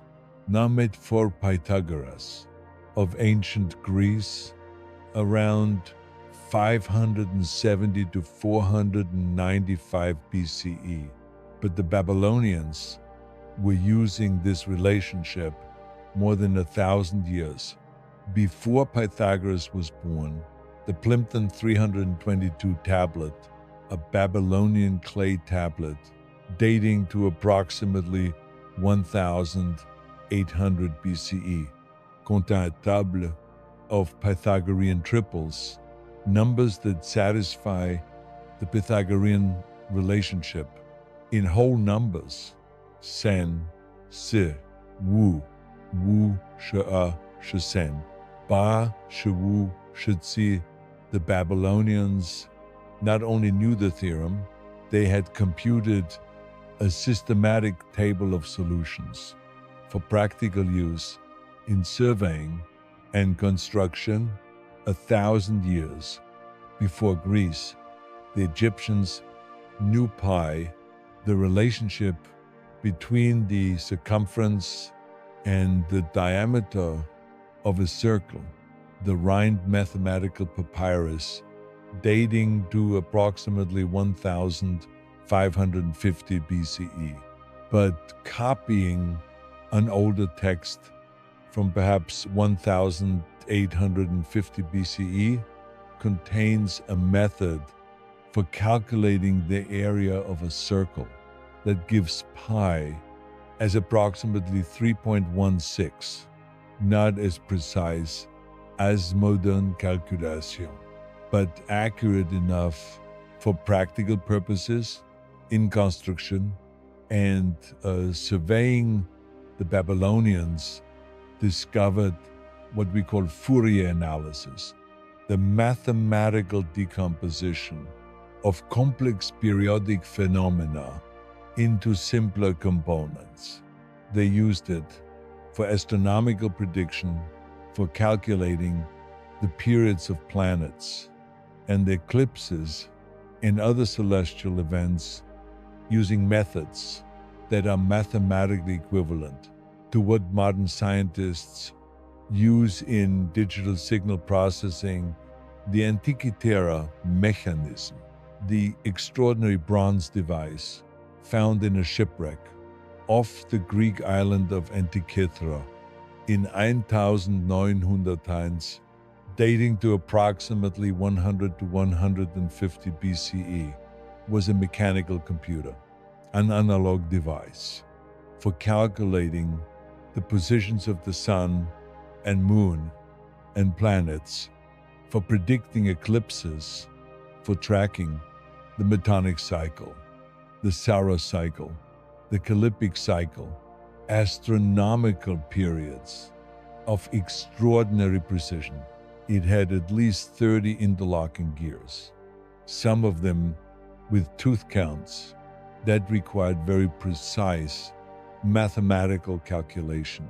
To design nothing like it was built again for more than 1,000 years after it was made. The knowledge that went into it was lost when the ancient world of the Hellenistic period declined, and the Dark Ages that followed left no records of the tradition that produced it. The Antikythera mechanism is evidence of a technological sophistication in the ancient world that we are still coming to terms with. The oral tradition, everything that survived without writing. Before writing, there was memory, human memory, trained and disciplined and extended by technique, that modern culture has largely forgotten because it no longer needs them, because writing and now digital technology has outsourced memory to external media. The ancient Greeks, before writing spread throughout their culture, maintained an oral tradition of extraordinary capacity. The Iliad and the Odyssey are each more than 12,000 lines long. In the original Greek, they were composed and transmitted orally for centuries before they were written down by Homer or by whoever Homer was. How? How do you maintain 12,000 lines of poetry across generations without writing, without any external record? The answer is the technique of oral composition that the scholars Albert Lourdes and Milman Parry studied in the 20th century by studying living oral poets in Yugoslavia who were composing and performing long epic poems. In the same way that the ancient Greek bards had done, the oral poet does not memorize a fixed text word for word and then recite it. That is not how oral poetry works. The oral poet knows the story, the characters, the events, the sequence, and knows a repertoire of formulas, set phrases that describe recurring situations in metrically appropriate language. When Achilles is mentioned, he is swift-footed Achilles. When dawn comes, it is rosy-fingered dawn. When ships are described, they are swift ships or black ships, depending on the meter of the line. These formulas are the building blocks of oral poetry, modular, reusable, metrically precise. The poet combines them in the moment of performance, composing as he recites, using the formulas as scaffolding for the story. This is not a lesser kind of composition than written poetry. It is a different kind, with its own specific, demanding, sophisticated technique. The oral poet is not inferior to the written poet. They're different artists using different tools. The Aboriginal Australian songlines are another example of the capacity of oral tradition to maintain complex information over vast timescales. The songlines encode geographical, ecological, historical, and cosmological information in narrative and song that can be transmitted across thousands of years with sufficient accuracy to be practically useful for navigation across a continent.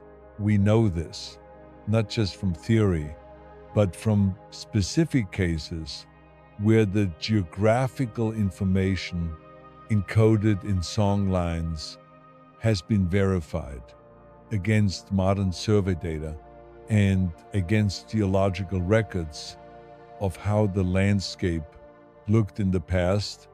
The songlines remember things that happened thousands of years ago with sufficient accuracy to constitute a genuine historical record.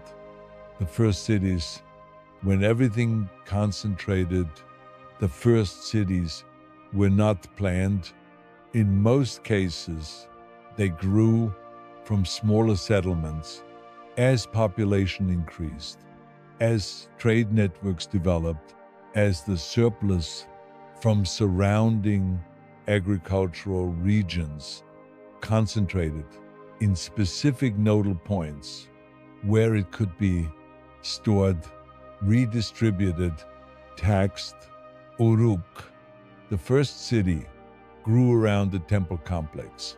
The temples of the Sumerian city-states were not just religious institutions. They were economic ones. The temple collected surplus grain from the surrounding farmlands, redistributed it to craftsmen and officials and laborers who worked for the temple rather than directly for the land. The temple was the first corporation, the first institution that organized economic activity at the scale beyond the family or the tribe. The scribes who worked for the temple, keeping the records of income and expenditure, of trade and production and storage, were the first professionals in the modern sense, people who did a specialized job that required years of training and that was defined by the institution for which they worked rather than by kinship. Hors tradition, the schools, the idaba, the tablet houses of ancient Sumer, where scribes were trained, are among the earliest known educational institutions. We have records from some of these schools, including remarkably student exercises, tablets on which young scribes practice their writing, sometimes badly with corrections from the teacher written next to the errors, the specific human experience of learning something difficult under the supervision of someone who already knows it is 4,000 years old in these tablets and feels immediately, recognizably familiar. What was lost, the civilizations that disappeared. For every civilization that we know about, there are probably many more that we don't, that left no writing, no monuments, no lasting trace.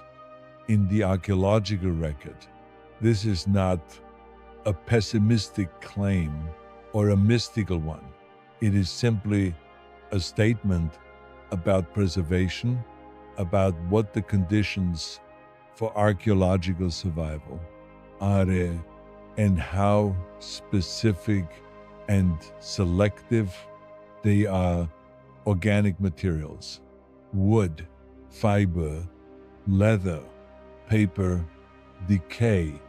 In most environments, within decades or centuries, a civilization that built in wood, that wrote on bark or leaves, that did not fire its pottery at high temperatures, that did not build in stone or brick, would leave almost nothing for archaeologists to find.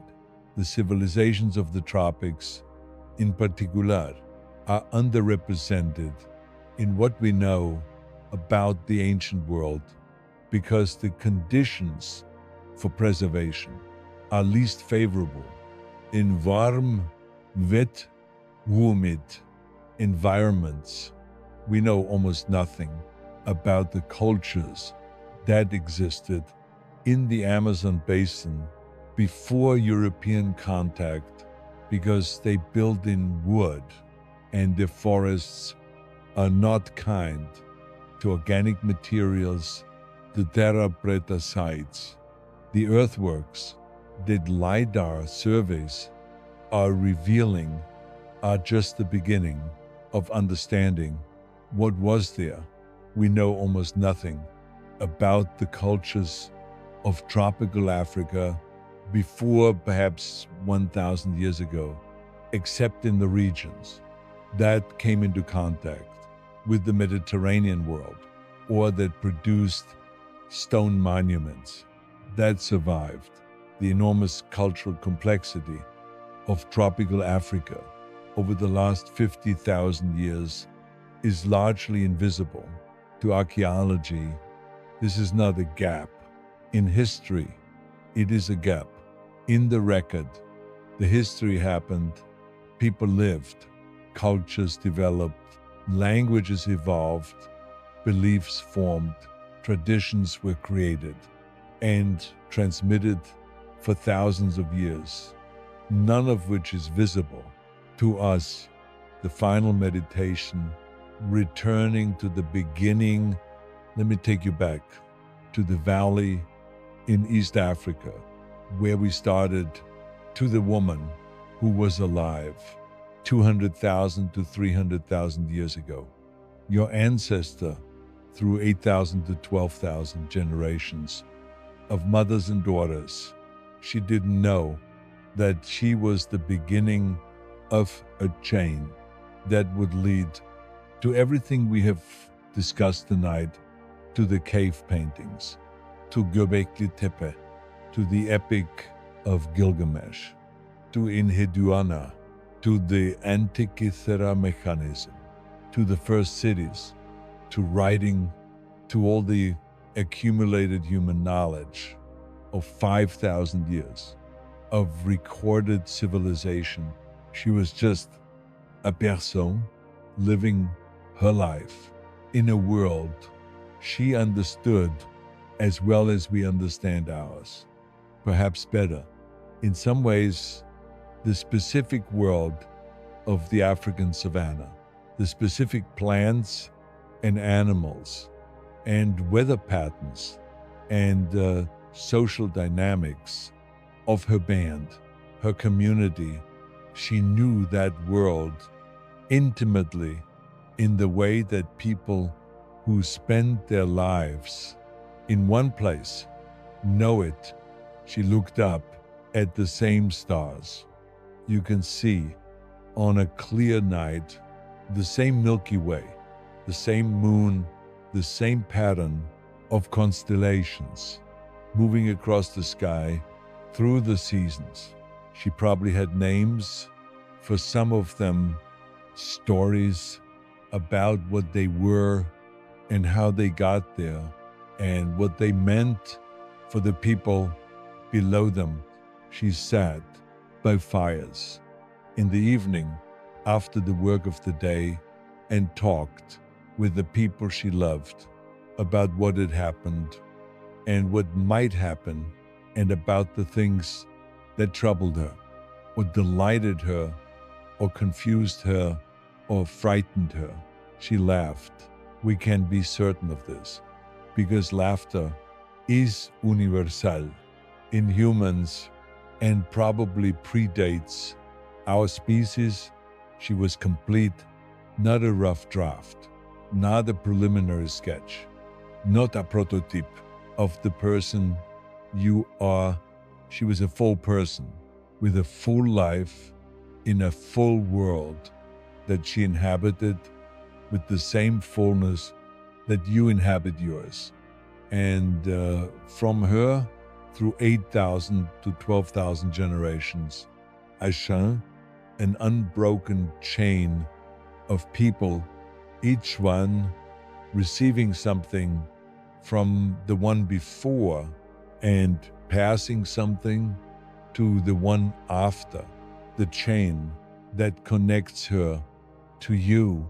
You are right now, the furthest point that chain has reached, not the end, not the culmination, just the furthest point so far, the current edge of 300,000 years of modern human life, and you carry everything that was passed forward through all those generations in your genes, the biological heritage of 300,000 years of evolution in your language.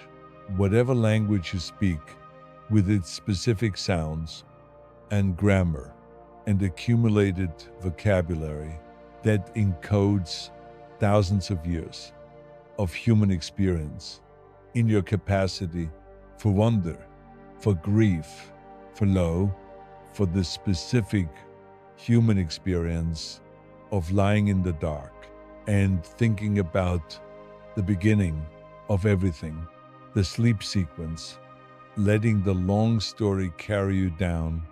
And now we come back slowly, the way memory fades at the edges. First, the specific details, then the broader shapes, then the general feeling of having been somewhere far away. 300,000 years is a long time, too long, too whole, in the mind, all at once.